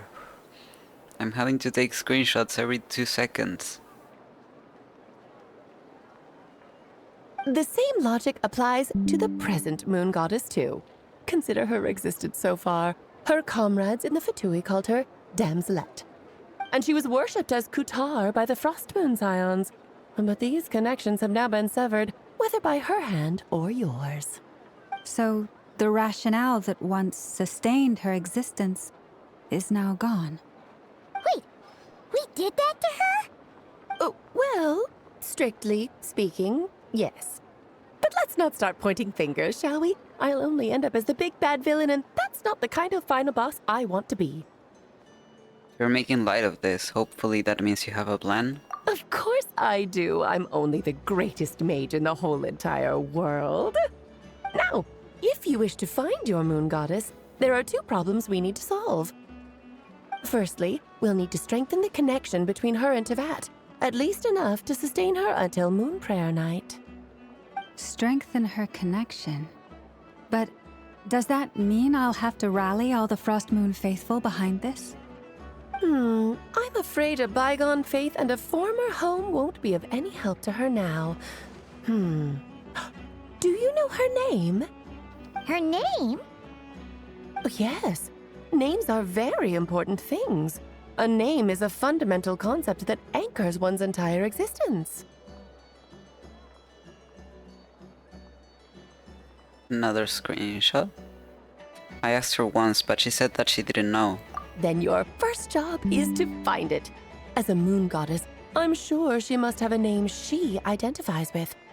Neither Columbina nor Kutar is her true name, and she's never really accepted either of them. So, finding out her real name is enough to sustain her existence? Yes, I know it sounds like a small step, but every journey begins that way. So for now, that's all we need to focus on. The second problem is with her plan to use the moon marrows to return to the moon. Unfortunately, piercing through the false sky will take an enormous amount of power. It's been done before, so... Given her current condition, she won't be able to provide anywhere near enough power, even if she recovers her physical form. But no need to fret. Nicole's the expert in this field, and I'm sure she'll figure something out. Wait, Mage N is going to help us out too? That means we've got 2 Hexacircle mages on the case. This is turning into a pretty big deal. Actually, this is more of a side quest for me. Like you said, I'm a busy lady, so I can't stay for too long. I'll have to return to Teyvat's border soon. Thanks for telling us all of this. That's the upside you get for looking out for my little Klee. Hopefully that will incentivize you to carry on keeping her company in the future. Anyway, jokes aside, you'd better get moving. It will take quite a miracle for the moon goddess's consciousness to hold out till Moon Prayer Night. Oh, I suppose I might as well tell you where Nicole is before I leave. Off you go now. Time to meet your new friend. Oh, yes, and a little suggestion. Don't forget to mind your heads. What? I wonder how Durin's doing. I should really go see him before I head back. You really are super busy. I most certainly am. There's so many children I have to keep tabs on just in Mondstadt. Durin, Albedo, Venti, Varka. There were some unexpected names in there. Klee didn't make the list, huh? Of course not. Klee is my pride and joy. I have no qualms about her, because she's the best child in the whole wide world. Yep. Klee's a little angel. I'm glad you agree. Well, all the best. See you when I see you.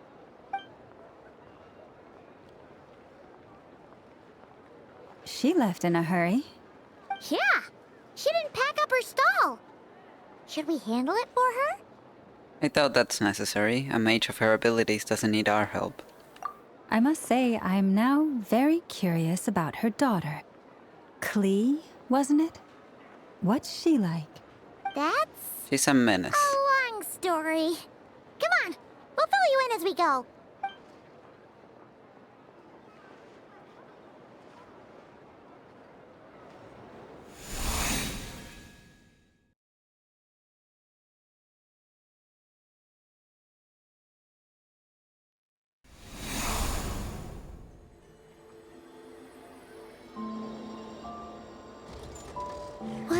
lovely place. I've never experienced Nasha Town like this before. Hey, you old geezer! Your hammer's rusted through! Who are you calling old geezer? Are they quarreling? I'm looking right at him! You've really gone downhill since giving your daughter free rein in the workshop. Can you even swing a hammer anymore? It shouldn't take you days just to fix a single chair! You might as well use that hammer to massage my back for all the good it's doing. Don't run your mouth, or you'll get a back massage that'll put you in bed for the rest of your life. Look, the materials haven't arrived yet, all right? You know how busy it gets in the days before Moon Prayer Night. I'll bet you send all the materials to your little princess. Blood's always thicker than water, huh? Alright, you've made your point, Uncle Koski. As soon as the materials arrive, fixing your chair will be the #1 priority. And Dad, if you've got time to chat, why don't you lend me a hand, See? Lolka knows what the score is. I guess they're friends. But the way they spoke to each other was so ugly. Then again, it wouldn't be the first time I've seen something like this. Columbina! Sing outside my door in the middle of the night one more time, and I'll unscrew your vocal cords. You hear me? Oh, Sandrone. So that was her way of trying to be friends with me. What a pity. I won't get the chance to say any ugly things in reply.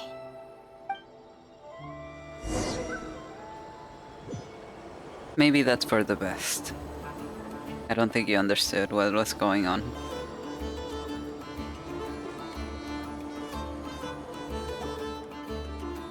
Hey, have you decided what to give her for Moon Prayer Night?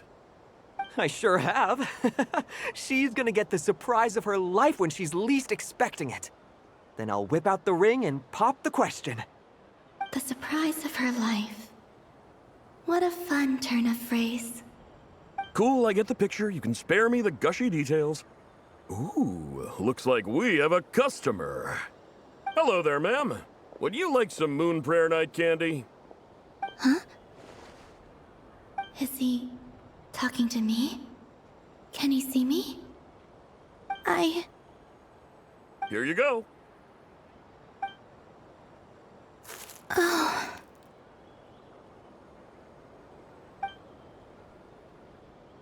Come back anytime. Right. Now, where were we?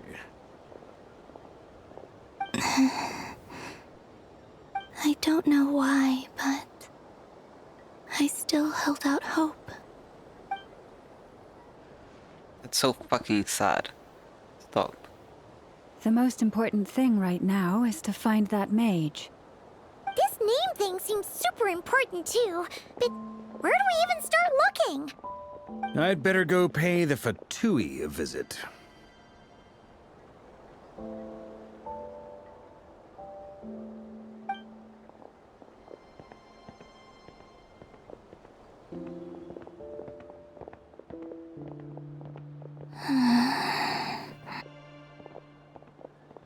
Oh.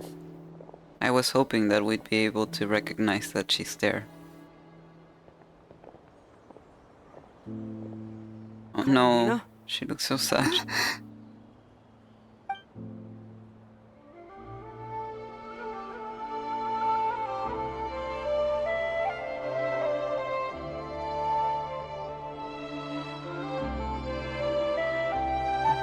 So we can recognize that she's there even if we can see her. Let's go! This is no time to be spacing out!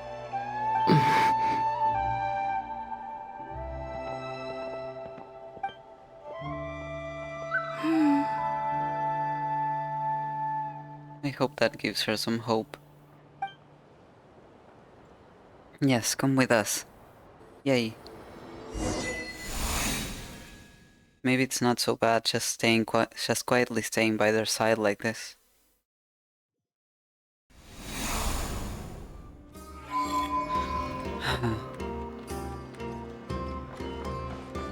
Okay. Nicole, love of my life, where are you?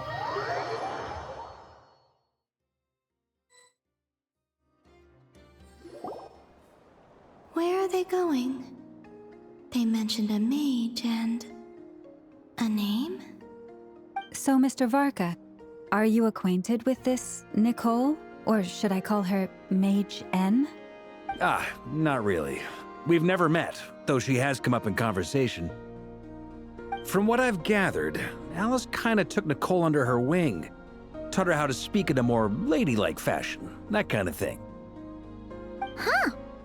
Hard to imagine Alice as an etiquette coach.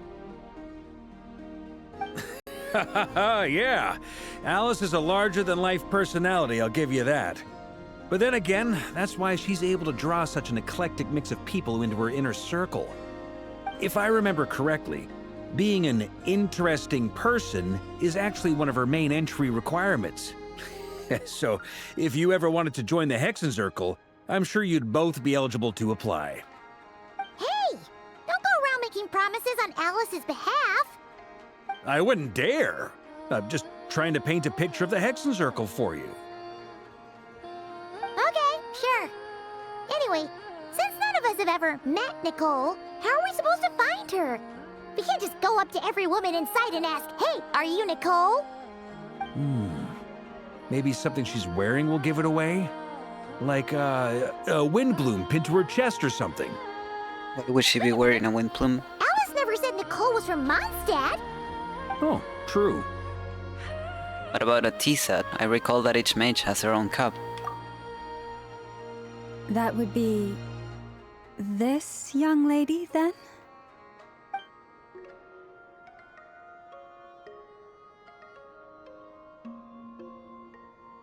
Hey there! Sorry to disturb you, but... are you Miss Nicole? Varka, Knight of Boreas of the Knights of Favonius. Alice might have mentioned me before. Mm-mm. Ah! If we got the wrong person? Sorry. Well, this is awkward.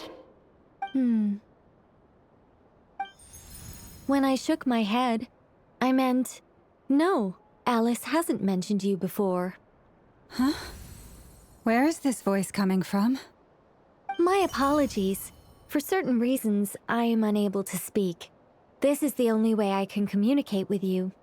It might take some getting used to, but I hope you can understand. Hey, it's fine. I'm more shocked by the fact that Alice never speaks about me. I mean, As for you two, we have crossed paths twice before, but it is nonetheless a pleasure to finally meet you. Oh, it's really you! Thanks for all your guidance in the past. You're quite welcome. This time, things are different. We have reached the unwritten pages of the story. You might say that we stand at the crossroads of fate. Now then, allow me to formally introduce myself. My name is... Nicole, the unappreciated master sculptor. No, stop! The immortal Liberty Giant. Alice! I can't believe it! I had a whole speech prepared. I'd agonized over every single word. She always picks the worst moments to ruin other people's plans. I'm so sorry about that. Alice took the liberty of devising some bespoke self-introduction magic for each member of the Hexenzirkel. But I could have sworn I deleted all of the triggering conditions for it. How did it bypass everything? Oh gosh, this is so embarrassing. This is a very different side of Nicole than what we're used to. Is she not used to face-to-face interactions? Don't worry about it. We've seen that introduction magic once already, so it wasn't too much of a shock. Please go on, Miss Nicole. We'd love to hear what you have to say, or, well, communicate. Huh? Are they talking to this lady? But... Will you all promise to forget that horrendously embarrassing introduction? Sorry? Embarrassing? When? Among the worst that just hopped out just now. I saw Angel. Yes, my name is Nicole, and I am one of a very few angels who have retained both their preferred form and their power. The Traveler and Paimon should be no strangers to this concept. There is another of our kind in Natlan. They call her the Lord of the Night. Alright! Paimon remembers her! But we'd never seen her in person. Yes. Well, I have retained more of my power than she. It's because I don't have a long-term duty to fulfill. To be more specific, no. We'll be here all day if I get into the specifics. Moving on. If I'm not mistaken, you are here because you wish to learn how one might reach the moon beyond the sky. That's right. Is that something you can give us any guidance on? Yes, I do know a way. It began with the Hyperboreans, who lived after the War of Funerary Flame. Blank looks. Maybe I should start with the background of the war. Or maybe not. It shouldn't be an issue. I'll fill in the gaps for you when we have more time. Anyway, after that war ended, the three moons retreated to beyond the false sky. The Hyperboreans were humans I once aided. They accepted the civilization and creations bestowed upon them by the angels. But despite accepting many blessings of the angels, many among them still held on to their faith in the moons. They were reluctant to accept the new order. Even after the War of Funerary Flame, they sought to contact the moon goddesses beyond the sky and receive their guidance. Okay, let me look at it one more time.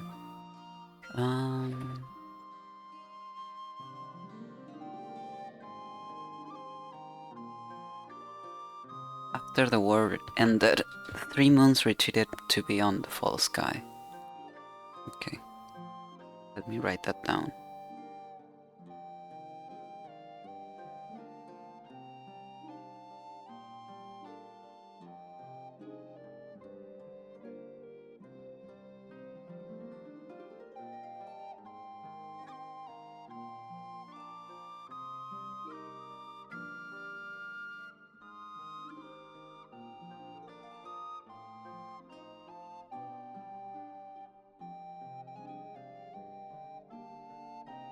Hyperboreans were humans I once aided. They accepted the civilization and creations bestowed upon them by the angels, but despite accepting many blessings of the angels, many of them among them still held on to their faith in the moons.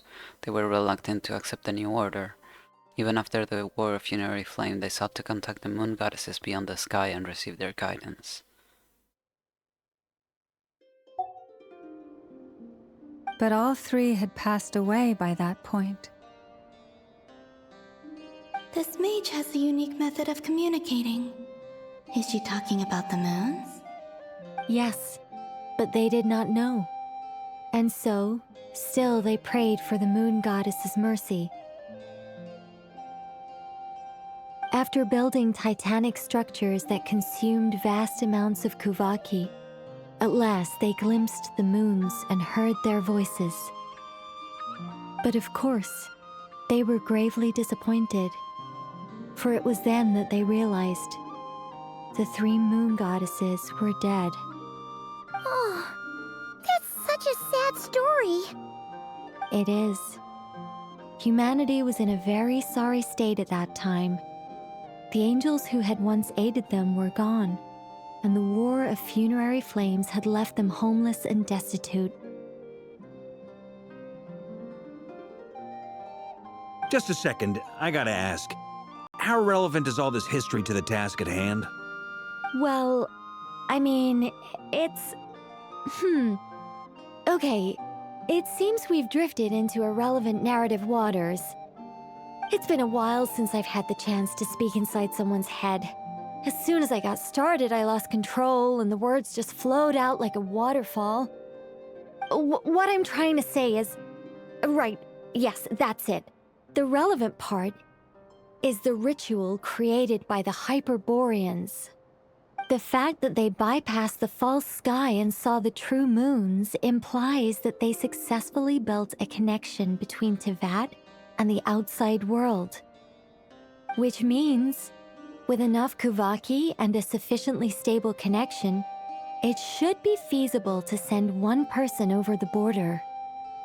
Okay, so they built some kind of portal? Oh, yes. A portal. Yes. Is something wrong? You sound disappointed. I just didn't expect you to summarize it so well. It turns out I could have said all that in one word, if only I'd managed to think of it. No, please, it's fine. This is invaluable knowledge. I'll be sure to record and preserve everything in writing. Yeah, me too, Lauma. Oh, really? Well, in that case, I suppose I could backtrack and add some more detail. I did gloss over a few things so far. Whoa, whoa, whoa, time out. Let's summarize what we've got first. The Hyperboreans were the last ones to use this method, right?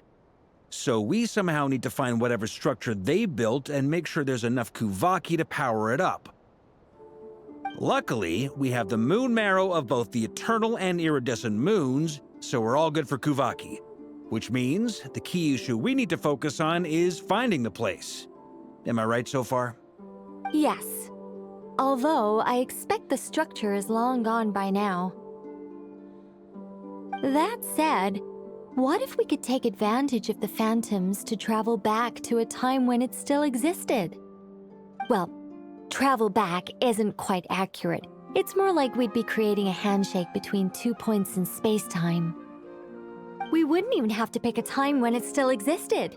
It could just be a time when it still appeared in phantom form via projection, or we could project our own phantoms, fold them together, and... You look lost. Was that too hard to follow? You have lost a room, Nicole. Yeah, things got a little, technical there. Paimon's brain is reaching capacity. All right. Let me think about how to put this more simply. Okay, got it. Over the next few days, I'll search for phantoms that we can use. Once I find one that meets the criteria, I'll let you know and we'll regroup. By completing certain rituals, specific individuals will be able to enter the phantom and make it to the Hyperborean structure. If everything checks out and it looks feasible, we'll just need to wait for Moon Prayer Night, and we can send the Moon Goddess back home. I'm really skimping on the detail here. Is this making any sense at all? I think so. For now, we'll just wait to hear from you. Yes. Basically, yes. Great. Counting on you. In the meantime, we'll focus on finding the Moon Goddess's name. My name? Are they looking for a way to stop me from disappearing? Excuse me, Miss... Go on, Miss Nicole. This conversation was a little all over the place. I didn't catch your name. I am Lauma, of the Frost Moon Scions. Ah, I did wonder. I noticed that you listened very intently when I spoke about Hyperborea and the moon's history. If you'd be interested, I'd love to visit you this evening and go through it again in greater detail.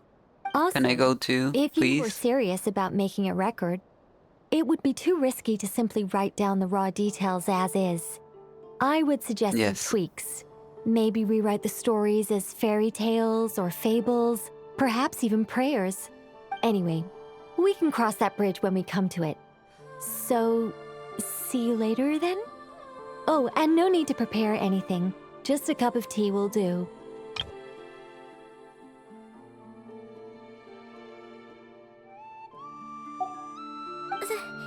See ya! She seems friendly. It's just... It's so nice to find someone who's actually willing to listen. I've been dying for a chance to finally go through all this systematically from start to finish. Any longer and I'd probably start forgetting it. Now Paimon gets why Alice told us to mind our heads. What did I tell you? A lot of quirky people in Alice's orbit. Now then, the next order of business is, where do we start looking for the moon goddess's name? Maybe the rest of what Nicole has to say might give us some clues. Once I've heard her out, I'll summarize the salient points and share them with you all. I'm also inclined to review our other documents. Yes, our faith was first established by our Hyperborean ancestors, but many of the more factually accurate records are from after Kuthar's birth. I have a hunch that the Fatui might know something too. Sounds like we're gonna follow Columbina's journey through Teyvat, huh? In that case, we'll start by heading to the Frostmoon Enclave. Sounds like a plan. Take this with you. I'll see about getting in touch with the Fatui. It'll probably just be Arlecchino and Sandroni again. They're the only ones who would want to help. Thank you, Mr. Varka.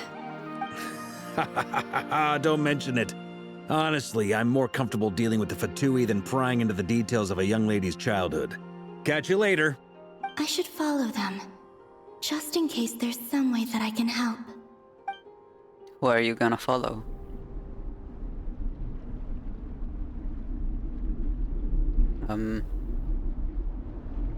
What's happening?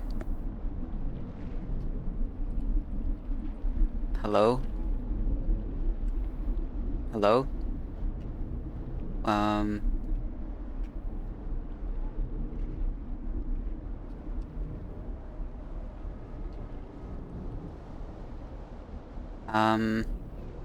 I think my game is crashed.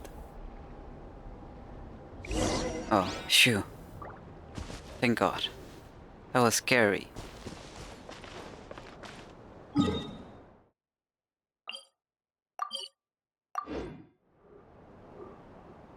Oh, I see. It's internet problems.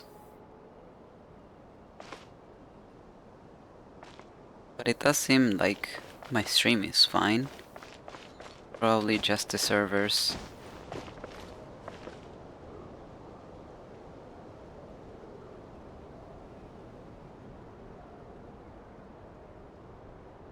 Okay. We're just gonna have to wait. Yep. There we go.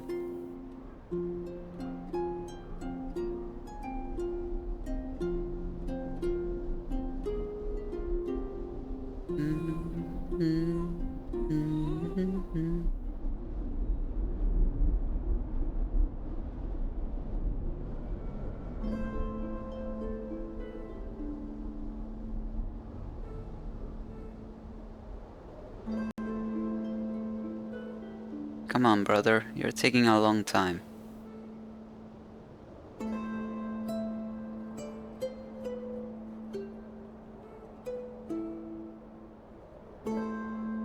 Yep, you already said that.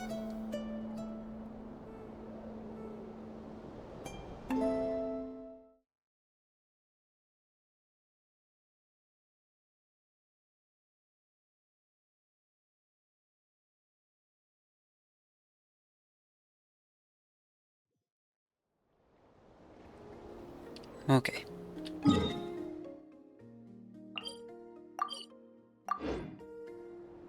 Not again.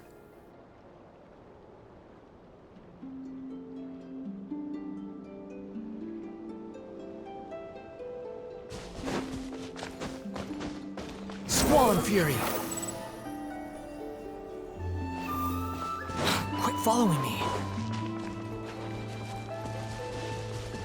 The wind rises.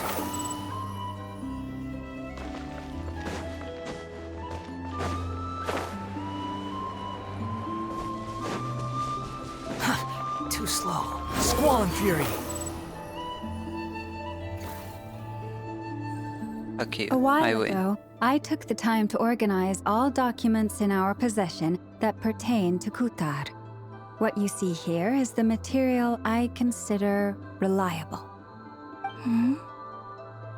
You're saying there's unreliable material too? Yes. Most of the information we have was transmitted through an oral tradition, Inevitably, some of her stories were mythologized and Okay. I thought I won.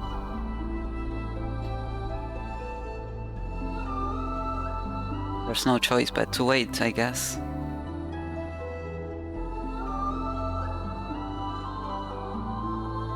So weird. My stream is fine. You think So I've got it's a not sharp tongue? the internet. I just tell it like it is. If someone can't handle it, maybe that's their problem.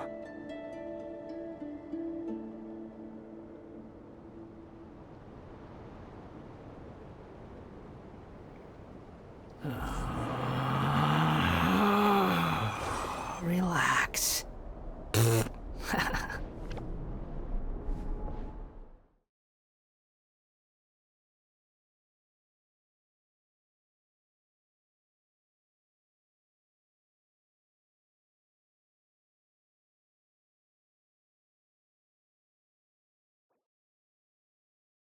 Connection timed out.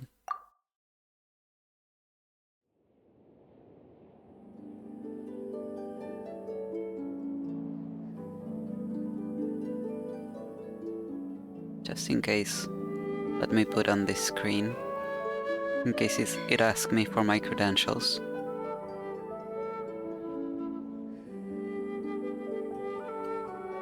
Nope, it did not. Let me check. No, it didn't.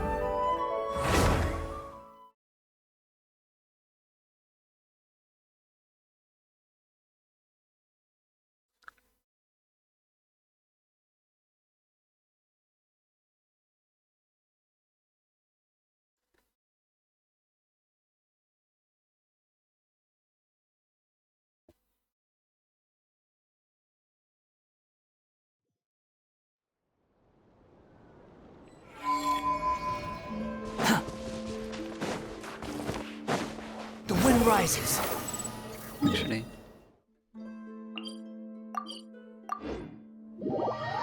Okay.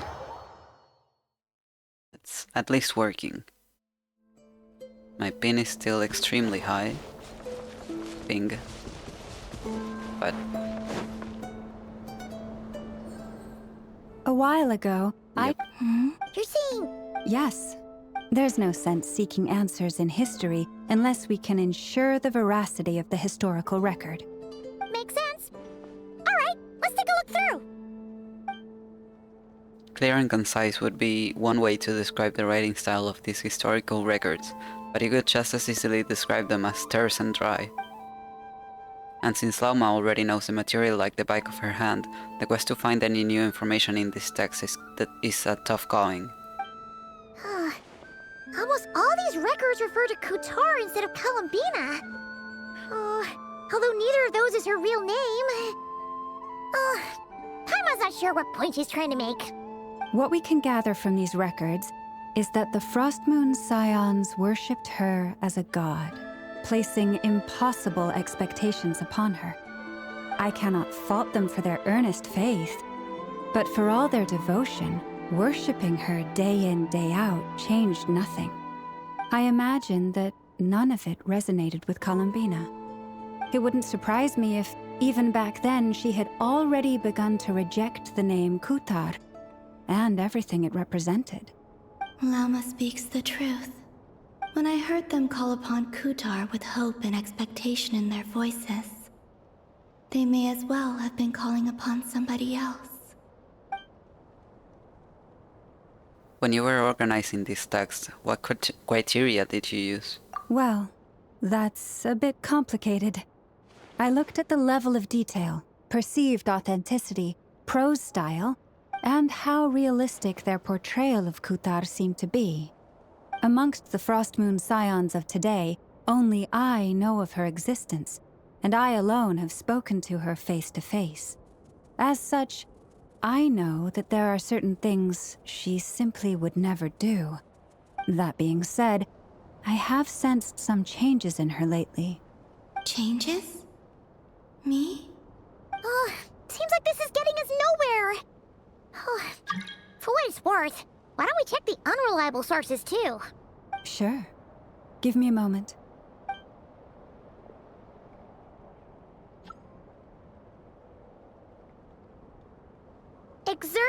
but a fraction of her divine might, Kutar sheared a great mass from the snow-capped mountain and cast it into the sea, upon whose surface shone the mirror image of the moon.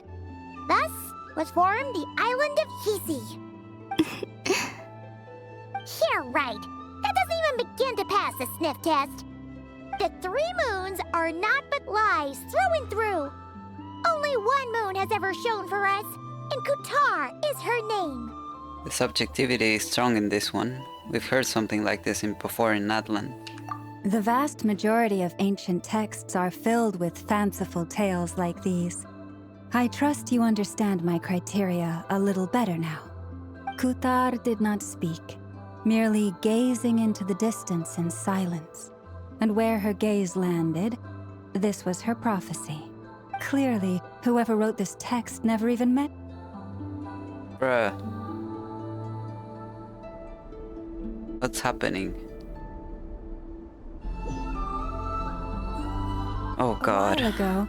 I'm stuck in a samsara. Yes, there's no sense. Makes sense.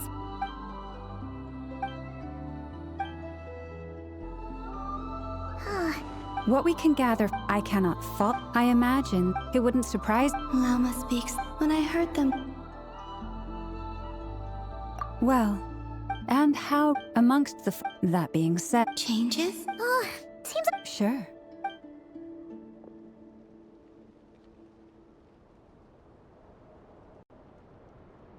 Exerting but a fraction of her divine. Yeah, right. The 3 moons are naught but lies through and through. The vast majority of ancient text, Kutar did not speak. Clearly, whoever wrote this text never even met Kutar. Otherwise, they'd know that her eyes are always closed. What about you, Traveler? What are you reading? Seems like a collection of anecdotes. Come on, let Paimon see. The child wished to build a wooden nest with which to shield a fledgling bird from the cold. But being so young and lacking in strength, the child could not snap the branches from the trees. Kutar was passing by. Upon seeing the child, she summoned forth a Kuhenki, who built a beautiful nest for the child. I remember that. Not knowing the meaning of Kutar's divine intervention, the child dared not to respond, and thus ran home to call their parents. But Kutar was gone. The Moonchanter declared the event a miracle and took the nest as a relic, placing it on high for all to see. The child was named as one favored by the goddess and was greatly respected amongst the people. Yet, no further miracles were bestowed, and this matter was forgotten in but a few years. Huh. Any thoughts after reading that? If it's true, it gives off somewhat lonesome feeling. Yeah. Albina probably just wanted to join the kid in making nests. Ah. I'd originally considered this a fabrication, because Kutar did not perform any similar actions in subsequent records. But now that I think about it, it does seem like something Columbina would do. It's just that... She didn't know how other people would interpret her actions. She was probably worried about making things difficult for people. So, she gradually stopped joining in. Yes. Oh, that's so sad.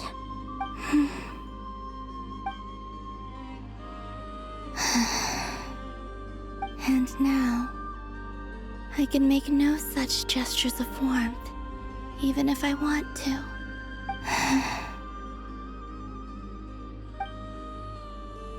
Still no name. That's a bit of a shame. But we did learn some interesting stories. That's gotta count for something. Barca said he was gonna set up a meeting with Arlecchino and Sandrone, right? Let's go back to Nasha Town and see how he's doing. Okay.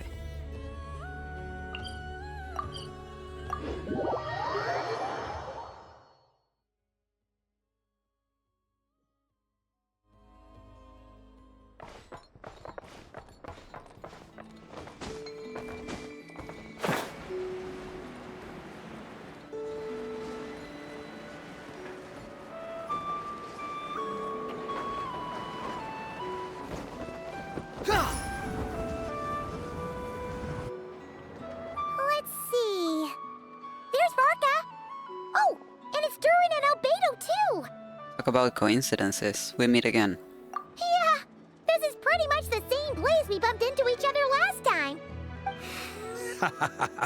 I convinced them to stick around a little longer.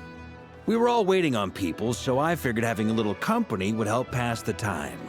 Ah, so you've been waiting for us? Does this mean that you've already arranged things with the Fatui? Sure does. Now you're back, we can go meet up with them together. How'd your investigation at the Frost Moon Enclave go? Well, we didn't find out Columbina's true name. But apart from that, it went pretty well. We learned some stories from her early days. Aha, just as well that I didn't tag along then. I'm sure our moon goddess wouldn't want every man and his dog knowing all about her private life. Still, desperate times, desperate measures, I guess. Someone had to do it. So, Varka was waiting on us, but what about you two? Are you waiting for Alice? Oh, no, we already met with her. We discussed that experiment I mentioned to you last time. Oh, and she also handed me this communication device. This looks familiar. I'm sure it's one of those back on the Golden Apple Archipelago. That's right. I understand she informed you about the relationship between the phantom phenomena and Tevat's borders, yes? She wants me to help her with some more experiments on that front. She said that she'll contact me through this device with more information. Ah, I see. Following instructions and making observations. Pretty common research method. Takes me right back to Albedo's lab. Wait, then who exactly are you meeting? Someone you know. Albedo's met him too. But I don't think Miss Lauma or the Grand Master have been introduced. Introductions are overrated. My love! Especially in cases like this. It's you! So? It's not like the academia has prohibitions against going abroad. Also, I applied for leave. What a good I've been writing to Hat Guy since obtaining a human form. I've already brought him up to speed on everything that's been going on in nod-krai. Hat Guy? Turns out, I actually have heard that name before. Oh? Then why did you react the same way I did? I only knew the name, not the fella. But since we're all here, let's do some introductions for what it's worth. I'm Varka, Grand Master of the Knights of Favonius. Lauma, Moon Chanter of the Frost Moon Scions. And I'm a Driosh from the Vahumana Darshan of the Sumero Academia. Hat Guy. Good to see you again, Mr. Guy. I believe we last saw Mr. Guy. Here. So they came to nod-krai together. Mind you, the only reason I came here is because there's someone I want to look into. Who's that? The doctor. The Doctor. Also known as Dottore. Second of the Fatui Harbingers. Just as I thought. From the tone of your voice, it sounds like there is bad blood between you. I was reviewing our archives and noticed that a lot of information about him was missing. Left a bad taste in my mouth. That's all there is to it. Dottore, or Zondik, as he was then known, once studied at the Academia, but he got kicked out before he could graduate. Zondik, I've heard that name before, back in the ruins, when the Ibis King mentioned that student. That was the doctor? Finally, you know. So the Harbinger's #2 man is a college dropout? How embarrassing for them. Last we heard, he was planning something. We actually heard that a few times before, even coming to nod-krai. But we haven't seen a trace of him since we got here. He only appears when something interests him. For all we know, he might have left already. But the fact he did something here at all is worth noting. It'll fill a couple extra lines in his file. Why does it sound less like a file you're writing and more like a criminal record?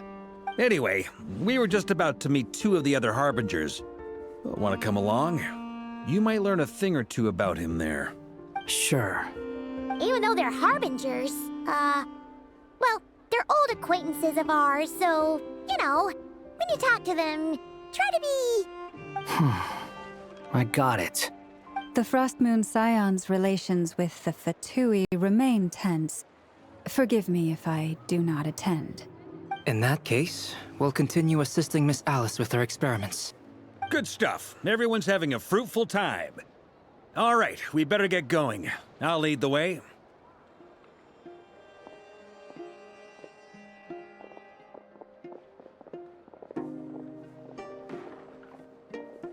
Hey, Wonder. Hmm? Are you here for revenge? Well, yeah. That's obviously part of it. But I'm not the only one who has a score to settle with him. Neither you, nor Lesser Lord Kusanali, nor I want to see him meddling with things again. Fair enough. One other thing. When we return, let's talk about Columbina. What's the hurry? Don't worry.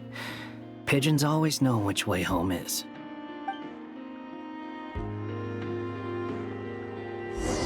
No, I wanted to talk to him. After the conversation ends, a group split into teams. Led by Barca, you make it safely into the Kuvaki Experimental Design Bureau. Phew, I made it. You made it. Who is this? Bruh. A scholar from Sumeru. They call him Hat Guy. He's an old friend of the Travelers. Wait, this is the academia representative you wrote about? He doesn't exactly look the part. Columbina kicking her this feet. will prove my identity. You'll notice it bears the seal of the Sanctuary of Surasthana. Well, what do you know? So it does. All right then. My mistake. It's fine. I expected as much. What? So as I mentioned in my letter, the Academia's got its eyes on Dottore. But this matter remains top secret. Apart from those assisting in the investigation, the fewer people who know, the better. If anyone asks, I'm here in nod-krai to pursue my personal academic interests.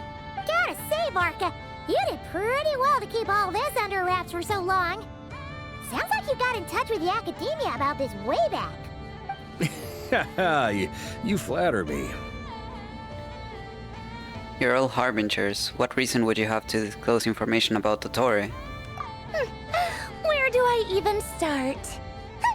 Remember that time we fought Rerir at Star Sand Shoal? He sure let me have it then, didn't he? I'll bet Dottore had that all sketched out, with me as his convenient little pawn. He could not care less about us if he tried, but hey! The feeling's mutual. Does Dottore really strike you as the sort who values his relationships with his colleagues? Fair point. Definitely not. Which is why I always keep my guard up whenever he starts making suspicious moves. To that extent, our motivations align. On top of which, I consider you trustworthy people. Now, back on topic. In the wake of the Reikir of Solnari episode, Sandrone and I grew suspicious about Dottore's complete inaction during the entire affair. So we tried to find out what he'd been up to, but unfortunately to no avail. He never lets anyone in on his plans. The more he cares about something, the more secretive he gets. Indeed. Perhaps he believes that by keeping a low profile, he can avoid trouble. But that trick isn't going to work on his colleagues. Yeah, I mean, he's been researching the ancient moon's remnants. And he's been trying to get his paws on the moon marrows. Only an idiot would believe he doesn't have something more planned. With this in mind, I returned to Snezhnaya and relayed my thoughts to Her Majesty the Tsaritsa, entreating her to have him recalled. That's pretty direct. Did the Tsaritsa agree? Yes. I made it abundantly clear that the Fatui's business in nod-krai is almost concluded, and we do not need 3 harbingers in this territory. Her Majesty concurred. Accordingly, Dottore has returned at her orders. I imagine he is continuing with experiments, which no one besides he would ever have any interest in. Common sense might mean nothing to him, but he's not stupid. He knows that no good can come from opposing the Tsaritsa. Smarts alone won't get him all the way. He needs the Rooster's resources and Regrator's Mora, both of which the Tsaritsa can strip from him by waggling a finger. But doesn't he have a track record of publicly following orders while going against them in private? He probably has it down to a fine art by now. Wouldn't put it past him. We worked together on a research project once. Only briefly, but it was enough to show me that we're fundamentally different people. He has no interest in doing things methodically, stage by stage. His thoughts jump all over the place, and the moment his curiosity is satisfied, or he gets the results he wants, he disappears. The only similarity we share is that, once we set our minds on doing something, we will see it done, whatever it takes. Well, we definitely saw some of that in your battle with Rerir. You got so competitive. Ugh, do not remind me. Then I believe we all concur. Dottore will not simply give up. Fantastic. Now this is turning into a whole day of unpleasant memories. Ugh. Are you talking about the moon marrow stuff? He also strikes me as the kind of person to disregard experimental regulations, ruin all the equipment, and go way over budget. Then leave the first person he can find to deal with the fallout. Exactly. This one time, he was running some high-temperature experiment and the substance exploded.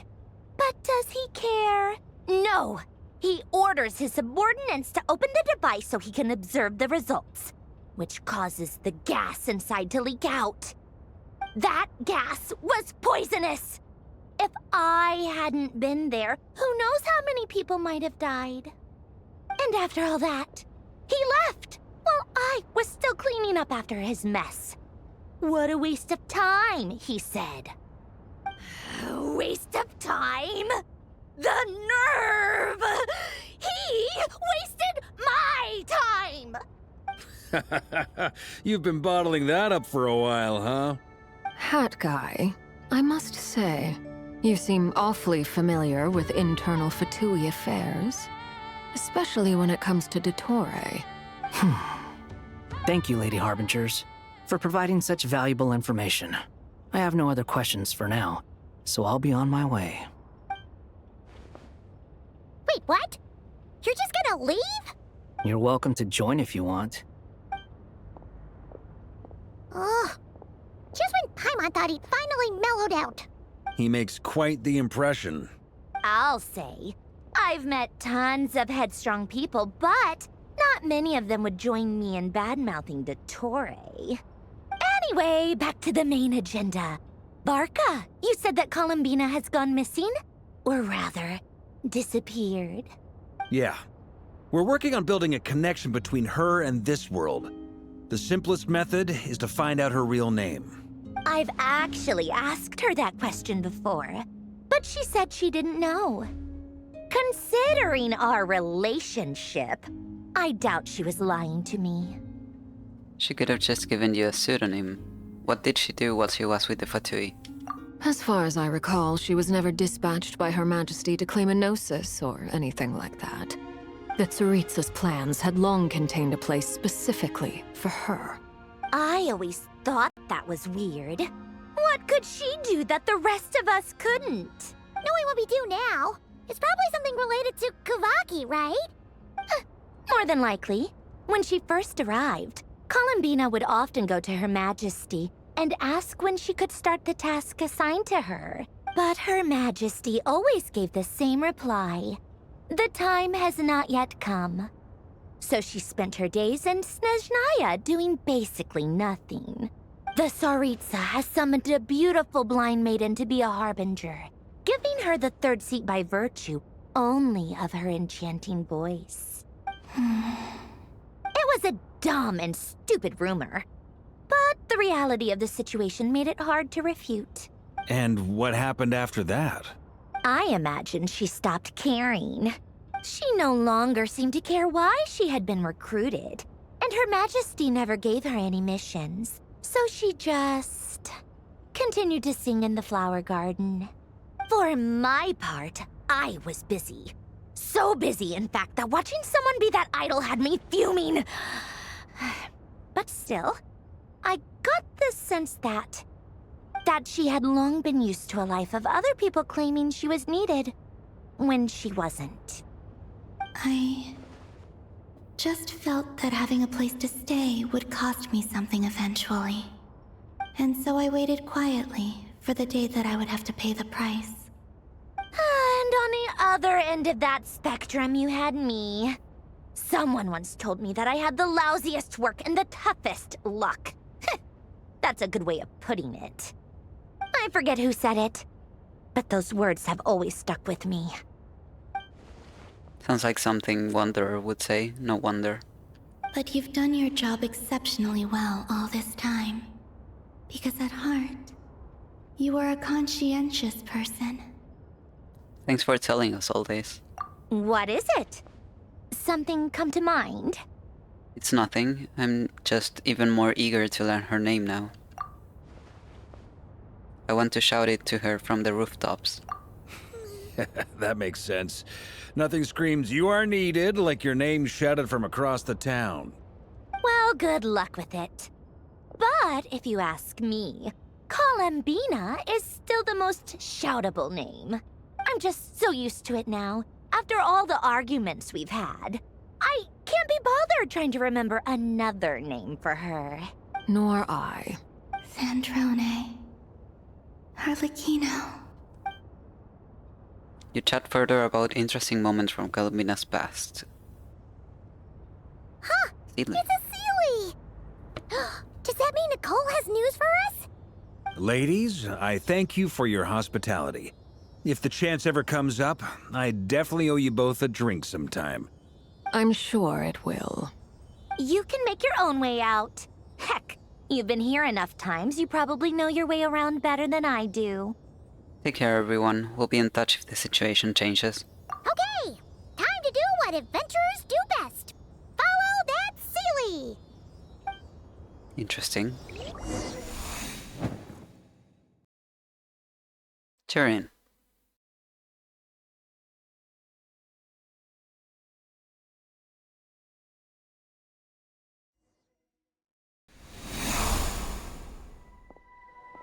Here you are.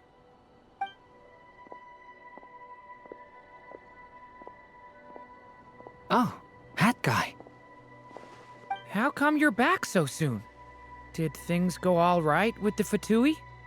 Fine. Dotori's been summoned home by the Tsaritsa. Couldn't get much more than that. How about you? Any progress with the investigation? Unfortunately not. We've tried everything.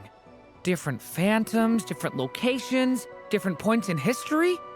But the results are the same each time. Abyssal monsters roaming the land. People crying out in despair, with no hope of being rescued. Every time I see it, I can't help but think, is this what it was like in Mondstadt when Dragonspine Durin attacked? And if I fail in the task I've been given, will I create yet another tragedy? That's just meaningless speculation. When we encountered similar phenomena previously, I tried to interfere with those illusions, using sounds and lights to guide them. However, we could not change their fates. At most, we were able to extend their existences. The events of the past are like fate that has been written into Irminsul. There isn't a living thing in Teyvat that can escape its past. But Miss Alice instructed us to try to find ways to change the outcome that these phantoms face. It's an impossible task. Can't you just refuse? Since she asked us to do this, I feel like it can't truly be impossible. Or if it is, well, mages can make the impossible possible. I could not have been born as Durin otherwise. But you also said that your past 39 attempts were fruitless. That's true. But you're still going. Yes. After this many futile attempts, surely you realize that you're not doing this because you still believe what some mage told you. It's because you want her hypothesis to come true. It's something you wish for deep inside. So, think for yourself about what you want to do. As long as you don't believe it's futile, it isn't. Oh man. Yeah. Previous experience indicates that we cannot touch the phantoms, which limits the effectiveness of our interventions. If we want to clear this hurdle, we need to break this rule somehow. Same thought here. Following the same rules means repeating the same failures. Reducing ourselves to mere playthings of fate. So you mean we need to figure out a way to make contact with them despite knowing that we can't? Yes, and I suspect that's something only you are capable of. Everything in Teyvat is logged in Irminsul, but the withering that once occurred in Sumeru was a sign that the Great World Tree was being corrupted. This corruption allowed things that should not have existed in Teyvat to appear. This is tantamount to rewriting reality to an extent. You're saying abyssal power might be able to affect those phantoms? No one's ever tried it before. If you're gonna try it, it'll take courage. And you have to be confident that you can control it. Is anyone there? Has anyone seen my daughter? She's missing. I have to find her. I hear someone inside. Spargana? Are you in there? Ah! If I can use my abyssal powers to warn him that there is danger here, maybe it'll change his decision. Maybe he'll stay away. Yes. The important thing is not the nature of the power, but rather how you use it. To intimidate and obstruct. Sounds about right for the Abyss. Let me try. I should be able to influence that thing.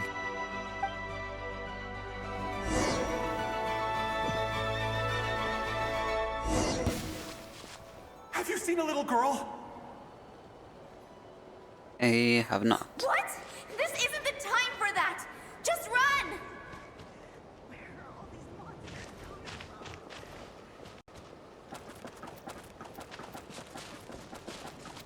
I hear someone inside. Spargana? Are you in there? Where are all these monsters coming from? What is this? Looks dangerous. I should get out of here.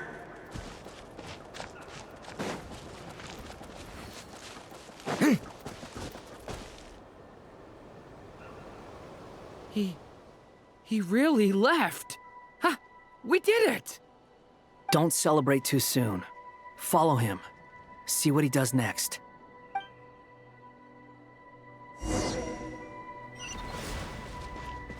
Monsters approaching from the front. You need to stop them and create an opportunity for him to hide.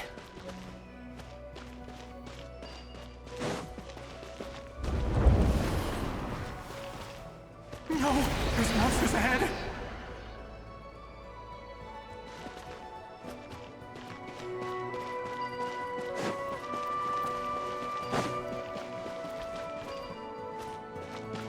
Wait, is that the barrier I saw earlier? Why is it appearing now? It's as if someone's controlling it.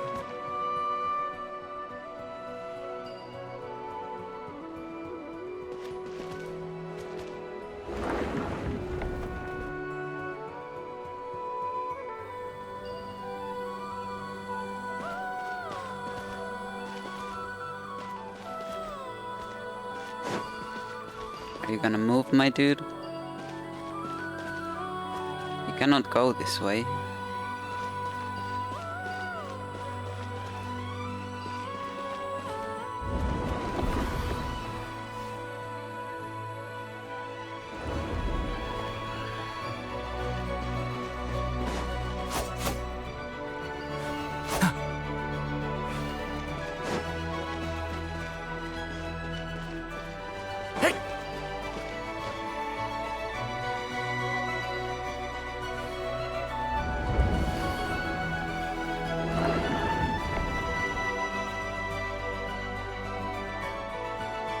The monsters are gone. Is it safe now?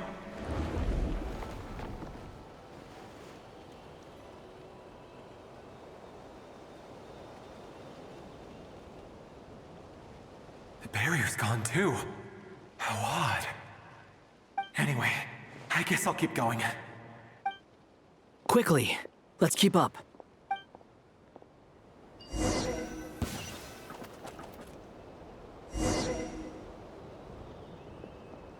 Wait, there was someone else here? Don't go any further. We've got anti-monster traps laid out everywhere. But my daughter must just be up ahead. I have to go. This way's blocked.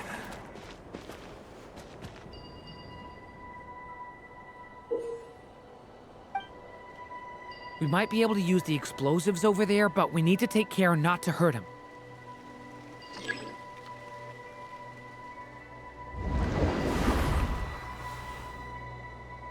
I'll use the barrier to keep him at a safe distance. This barrier seems to be helping me somehow.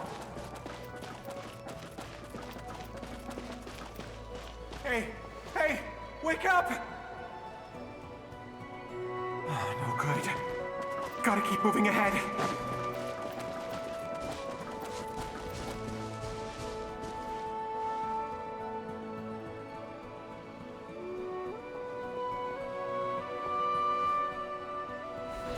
So many monsters! There's still a chance, Durin. Use the traps.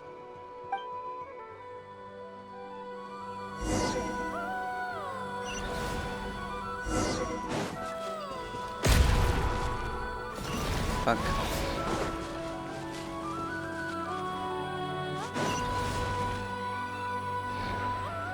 Help me! Phantom has made its end and returned to the... Brother. Oh, okay.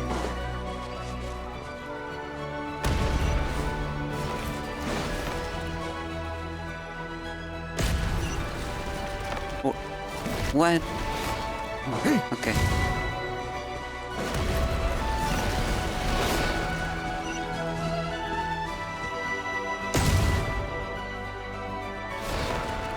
Help me! Bruh.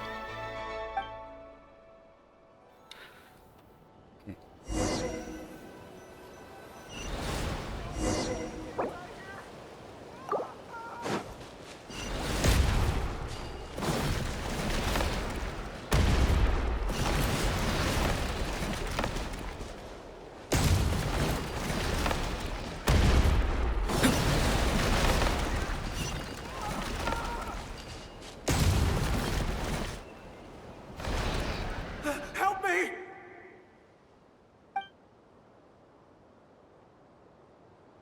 I'm losing my patience.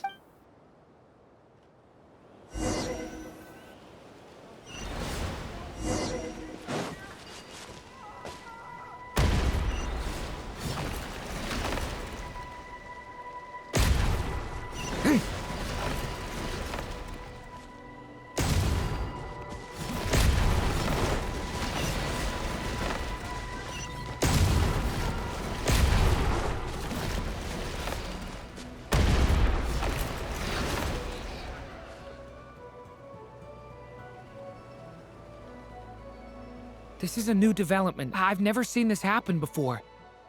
We might just be able to save this person.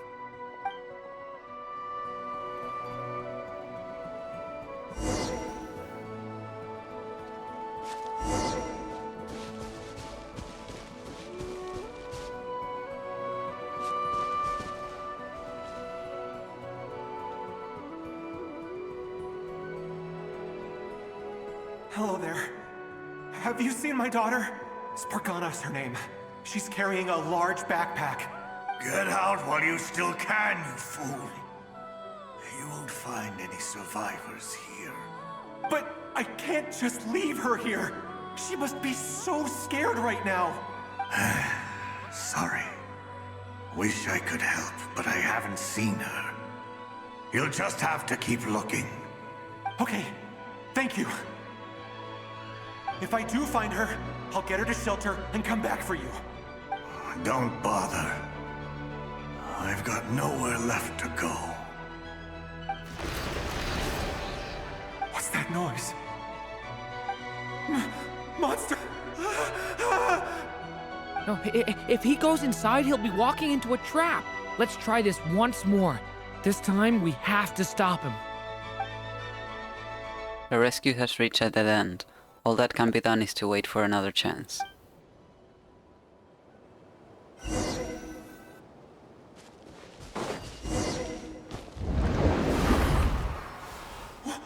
Why? How will I know where Spargana's gone like this?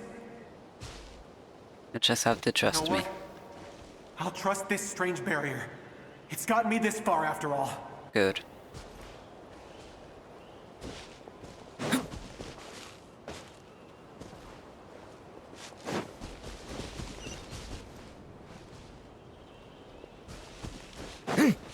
Spargana, are you there?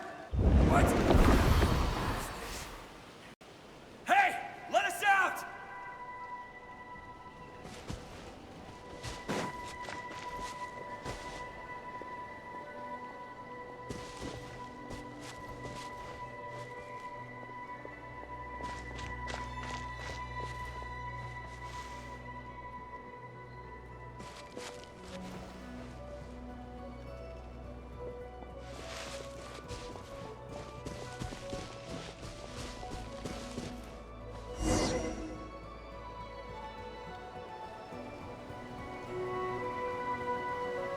Huh? That looks like one of my daughter's books! Thank you. Thank you! Yes, it's one of hers for sure. That's her name on it right there. She left her backpack here. Durin, just like last time. Use the explosives.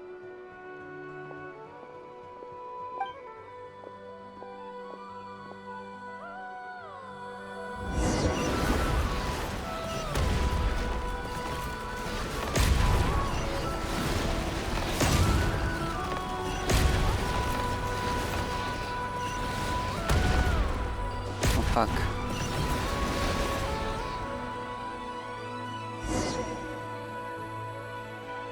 It won't work. There's not enough left.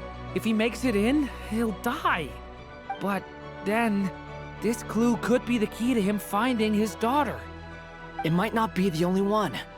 Better he misses that clue than loses his life. I guess so.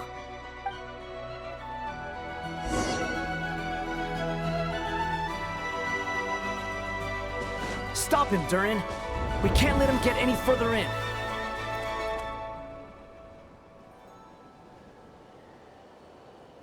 That's my daughter's book! She's passed this way! Why? Why won't you let me go in? I've searched and searched and searched just for this! But how will I find her without any clues? I no longer have anywhere else to go.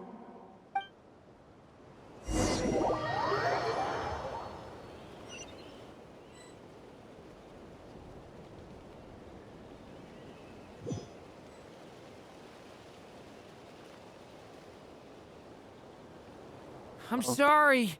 I'm so sorry. He refuses to go anywhere else. Whether he opens this door or not, all that awaits him now is death. We couldn't change his fate. Albedo? Hat guy? Let's try one more time. I don't know how we're gonna do this, but I don't want to give up either.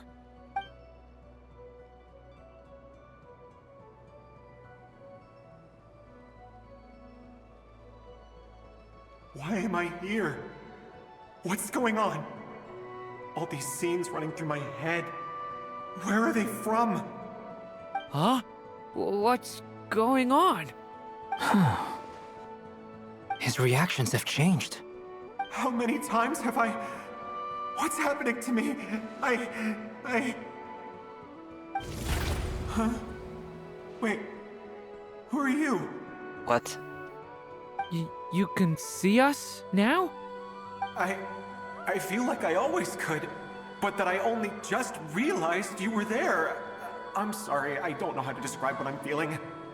But you were the ones guiding me using that marked barrier, right? I haven't done anything yet, but those monsters, those deaths, they feel like memories. Like things I really did experience. I won't find my daughter. In fact, I'll ultimately die trying to find her. Isn't that right? Well, no, it isn't. Yes, it is. Even so, we're trying to find a way out of this. You've not seen my daughter either, have you? It seems she really isn't here.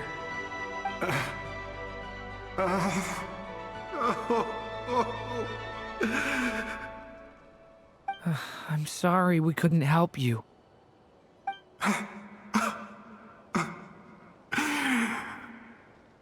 I'm just tired. Maybe this is destiny. Maybe it doesn't matter how hard I search. How long do I have left? Experience says 15 to 20 minutes. 15 to 20. Thank you for all your help. Let's rest a while. You look exhausted too. Now's not the time for you to start pitying us.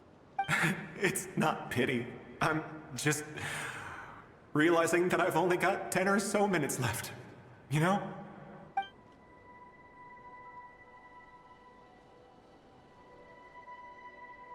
You say you're from Mondstadt, yes? A place with windmills, where people enjoy limitless freedom? And you're from Sumeru, where they've built an academy into a giant tree? Yes. It seems you've never heard of either place. Those names are unknown to me, I'm afraid, yes. Have you heard of Hyperborea? I have, but I heard that it was destroyed in the distant past. I see. That was where my ancestors once lived. What about Delphi Pytho? Was it later rebuilt? I've never heard that name. Then what about Sal Vindaknir? Damn. I have seen that name on stone tablets on Dragonspine. But I'm afraid the only things left of that place are its ruins. I see. Sure enough, there was no way to turn this around, huh? I'm sorry. I was the one who asked to chat, but it seems like we're too many ages apart. There's barely any common ground to start from. It's all right. We did hear something new, at least. From how you speak of your lives, things must be going all right for you, I guess. They are. Mondstadt is a place of freedom and happiness. There's a lot of good people in the church and the Knights of Favonius, and even outsiders find that it's an easy place to feel at home. We have festivals a few times a year. Everyone gets together to drink, sing, and be merry. Sumeru is a lot more uptight. Not really the kind of place where you can relax. It's a nation fraught with problems wherever you look. But if all you want in life is to seek knowledge, I guess it's pretty much paradise. That's wonderful. In other words, after this all-devouring black tide passed, humanity did not merely avoid extinction, but rose to build prosperous civilizations anew. I mean, I can see you all right now. That must mean the future isn't a total mess, right? That's true. Well, time's almost up. Let's part ways, I think. Might be best if you don't waste too much time on me. The chances are slim, I know, but I'd like to spend these last few minutes looking for Spargana. If things work out, I'd love to tell her about what I've heard. May we meet again. Well, or not, most probably. In that case, may your wishes come true.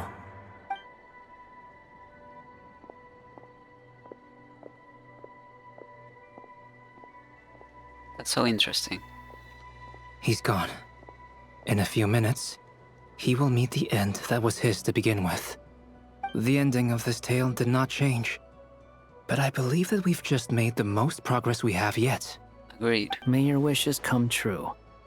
If only it were so simple. Hat Guy, could I ask you a question? You've never talked about your past. It seems complicated, and it weighs heavily on you, too. Would you be willing to tell me about it? I mean, Sometimes it's better to get things out in the open. Take that guy we try to help, for instance. At least he said goodbye with a smile, right? I know about Albedo's past. Our experiences are very similar, and he created me. As for you, you're my first friend, and you've witnessed every step I've taken. But by comparison, I know nothing about you. That's Either so way, cute. I mean, we're still best friends. But if I knew more about you, I might understand your thoughts a bit better. I've told you about myself. I'm a student at the academia. That's not what he What meant. did you do before that? Prepared for the entrance exam? Bruh. All right. If you really don't want to talk about it, I won't press you any further. I was a puppet built from the branches of a white tree, using technology left behind by the Conrian schools of mechanical engineering. Why does it say Simulanka right there?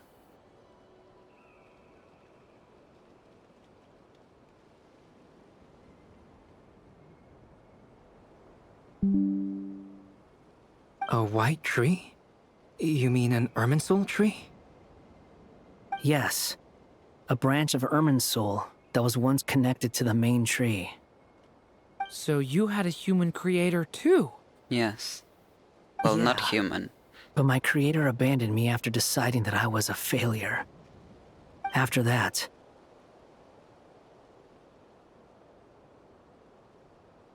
Yeah.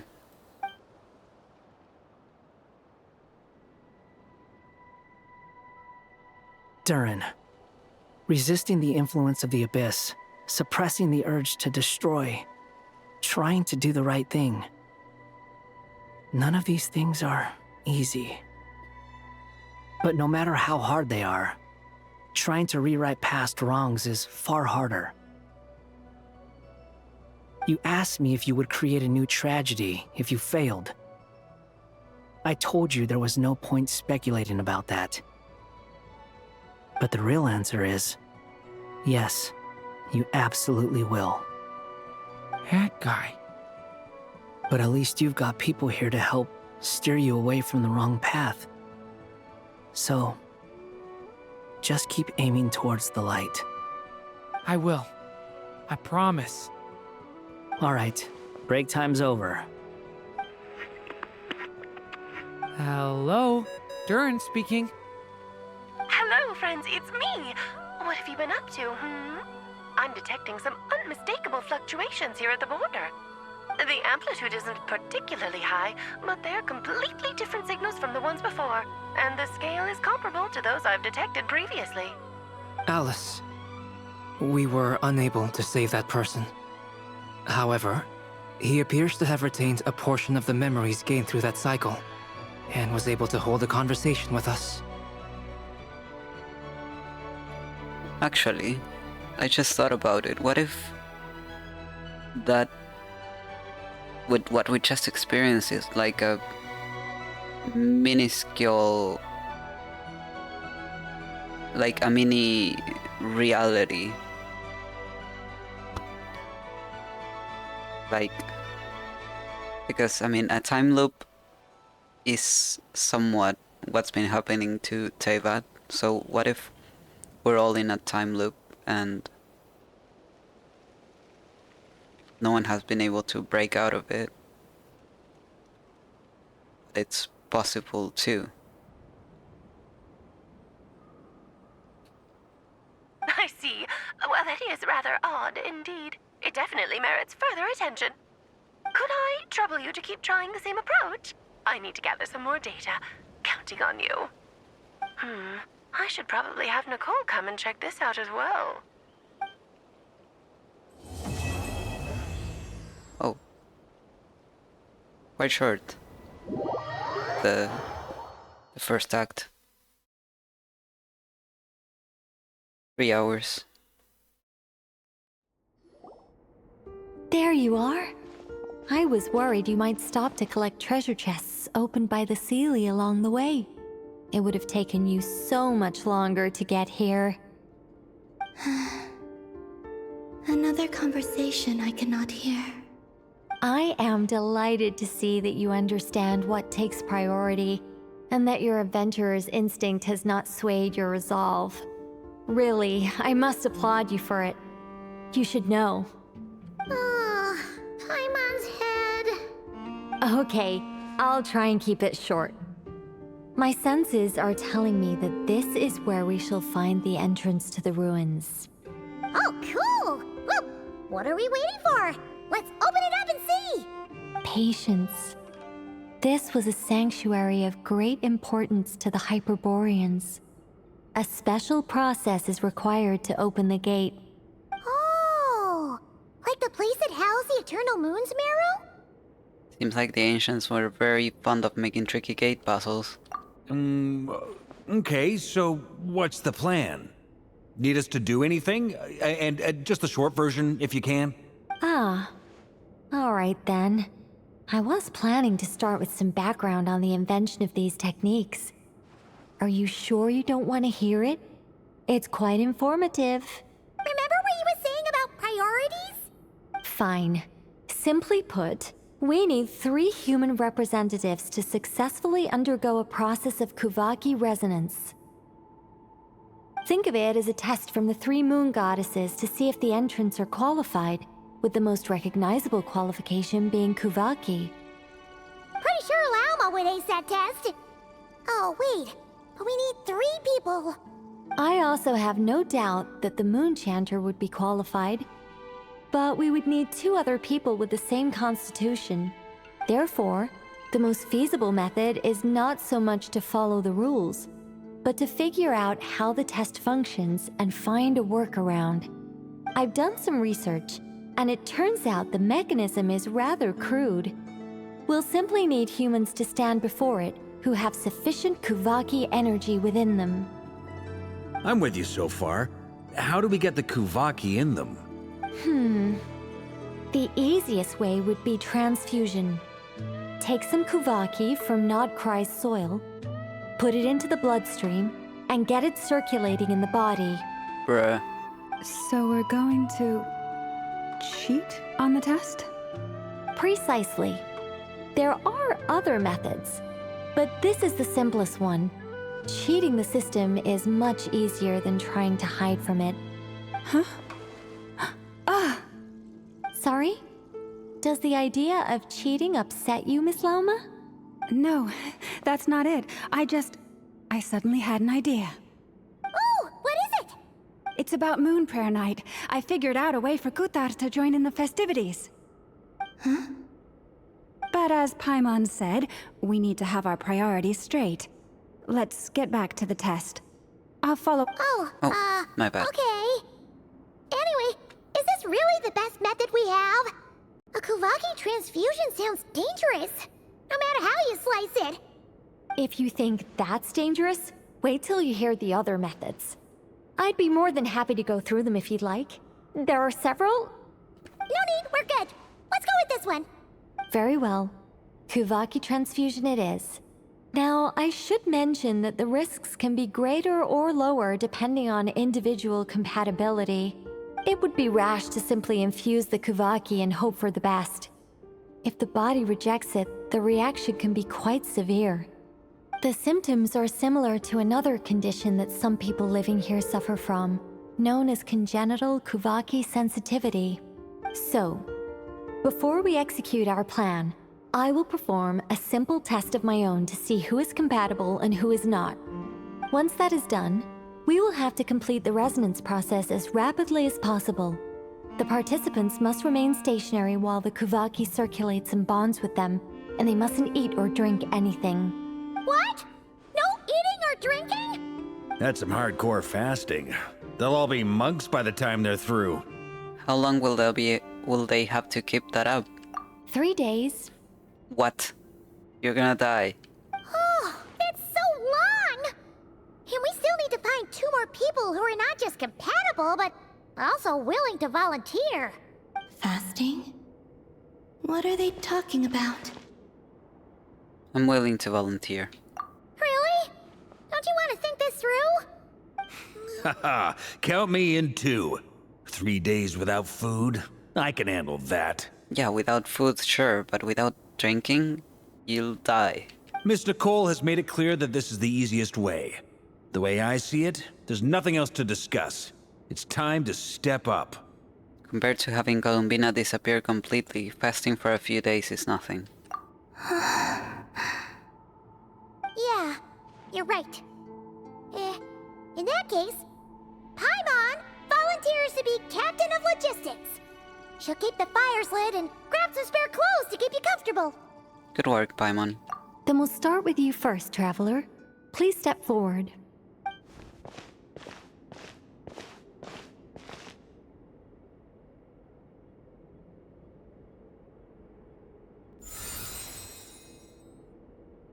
How's it going? Do you feel anything? No. How about now? No.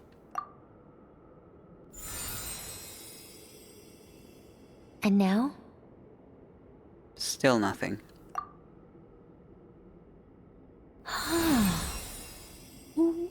What about now? Nothing at all. Did you do something? You guys, it's not a competition, you know. All right, I'm officially impressed. Even as a descender, you can withstand far more than I imagined. It's like I summoned a giant stone titan to arm wrestle you, and your arm hasn't even moved an inch. In my last attempt, I infused 5 times the amount of Kuvaki required. That much? Yes. Safe to say, compatibility won't be an issue for you. You're eligible to join. You're next, Mr. Varka. Sure, here goes nothing. All right. I'll start where we left off. 5 times the required Kuvaki dose. Whoa, whoa, whoa, hey, wait a minute. How's it going? Ooh, no, not great. I kind of want to puke. Feels like I've been drinking too much. A few bottles of wine, then a big stein of Dark Horse, with some hard liquor from Liyue mixed in. You think this is funny? I just lost to a young lady in an arm wrestling contest. I'm never gonna live that down. My apologies. I'll lower the concentration and try again. Oh. How's it going now? I'm not as dizzy as last time, but I can still feel it pulsing around. In that case, you wouldn't be an ideal choice, Mr. Varka. Let's try someone else. Okay. Let's go ask some of our other friends then. Why not Paimon?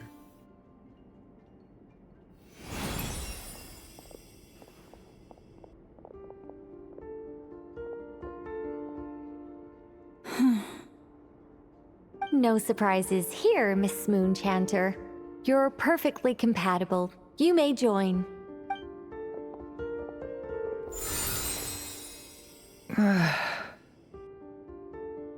I'm getting a slight headache.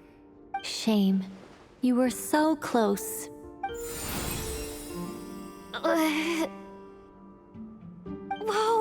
I'm itching all over! Allergic reaction. We can't have that. Huh? Well, are you gonna start a what? The Hexenzirkel is an organization that cares for and protects children. We will not have them do dangerous things. Not even tests.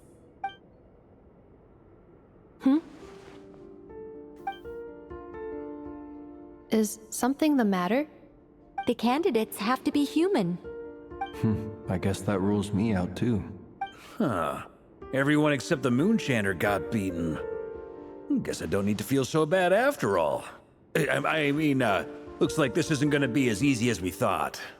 Perhaps I could ask for volunteers among the Frost Moon Scions. I'll see about talking to some trusted Lightkeeper colleagues. Itlua springs to mind. In fact, I think we had some former Frost Moon Scions join our ranks recently. Can you give me the scientific explanation for how the test works? I can probably make some kind of test bot. Then we can just zip through Nasha Town, going up to people and pressing a button to check their status. Wouldn't that be way easier? No. Wow! No elaboration for once.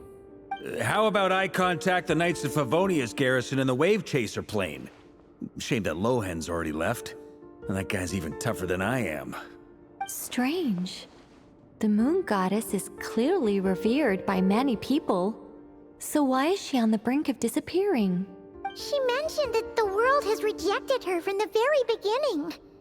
And when we fought the Reikir of Solnari, it seemed like she exhausted her power for our sake. Also, Paimon's not sure revered is the right word for how people feel about her. Gratitude, certainly. For my part, anyway. It's basic reciprocity. She helped us, so she deserves our help in return. Yeah. Even though she looked like she didn't care, she still saved a ton of people, including me. A review of the relevant data leads me to conclude that Miss Columbina is a good person. Yep, you bet! They really think so? I'm super surprised that Columbina isn't her actual name, though. I think it really suits her. It's light and graceful and... yeah, just a really pretty name. I know, right? Unfortunately, that's not our decision to make. Columbina. That was the code name the Fatui gave me. But it also came up in the song I heard when I was born. But... is that really all there is to it? What do I truly think of my own name? Is there anyone left who will still call me by that name? She told me to pick whatever name took my fancy. Why did I pick Columbina? Maybe because I felt that she never wanted to become Kutar and be worshipped as a god. Moon Prayer Night is getting closer by the day. We're running out of time. We need to look for other candidates. Then allow me to try. Huh? What are you doing here? She'll probably pass. You contacted your friends via the Adventurers Guild. Sandrone has been keeping an eye out for something like that, so she informed me. Since I have the ability to accommodate a moon marrow, yep, I should prove to be a suitable candidate. Exactly, my reasoning. Arlecchino. When can we begin? I see. We can begin right away.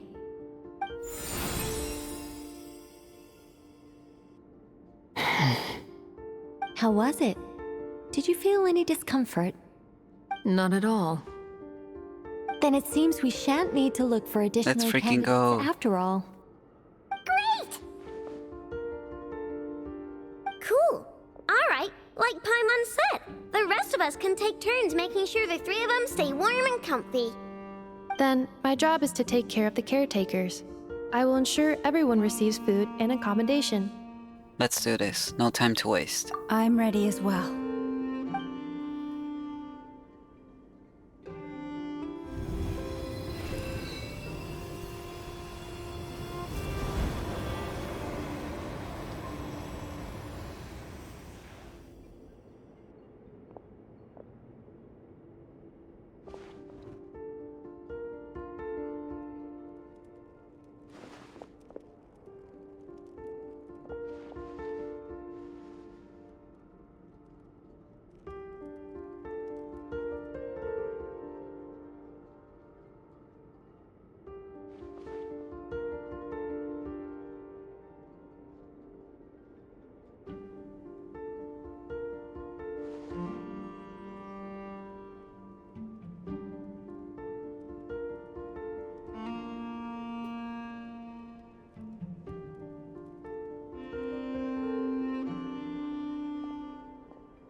The work is done. The sacred scroll shut. The stars grow dim, the people silent. The white sun sets, the the silver moon rises. O path to the temple, appear now before us.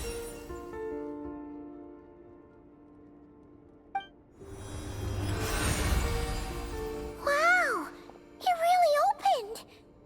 So that's what all this is about. They've been trying to open this gate. Come, let us enter. Wait. It might be best to eat something first. Take care to chew properly and swallow slowly. It will give your body time to readjust to the digestion process. They will head in soon. They will need to enter this gate.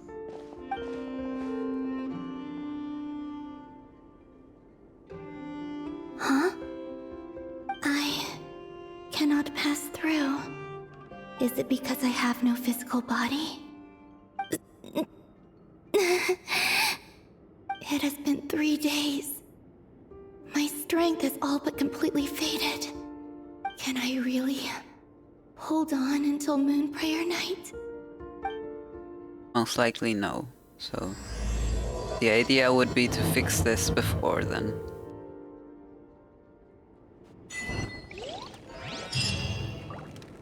Okay. Where does her name rest?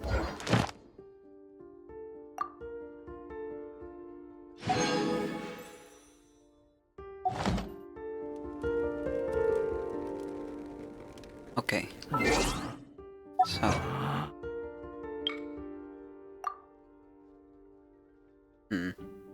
Still having server issues.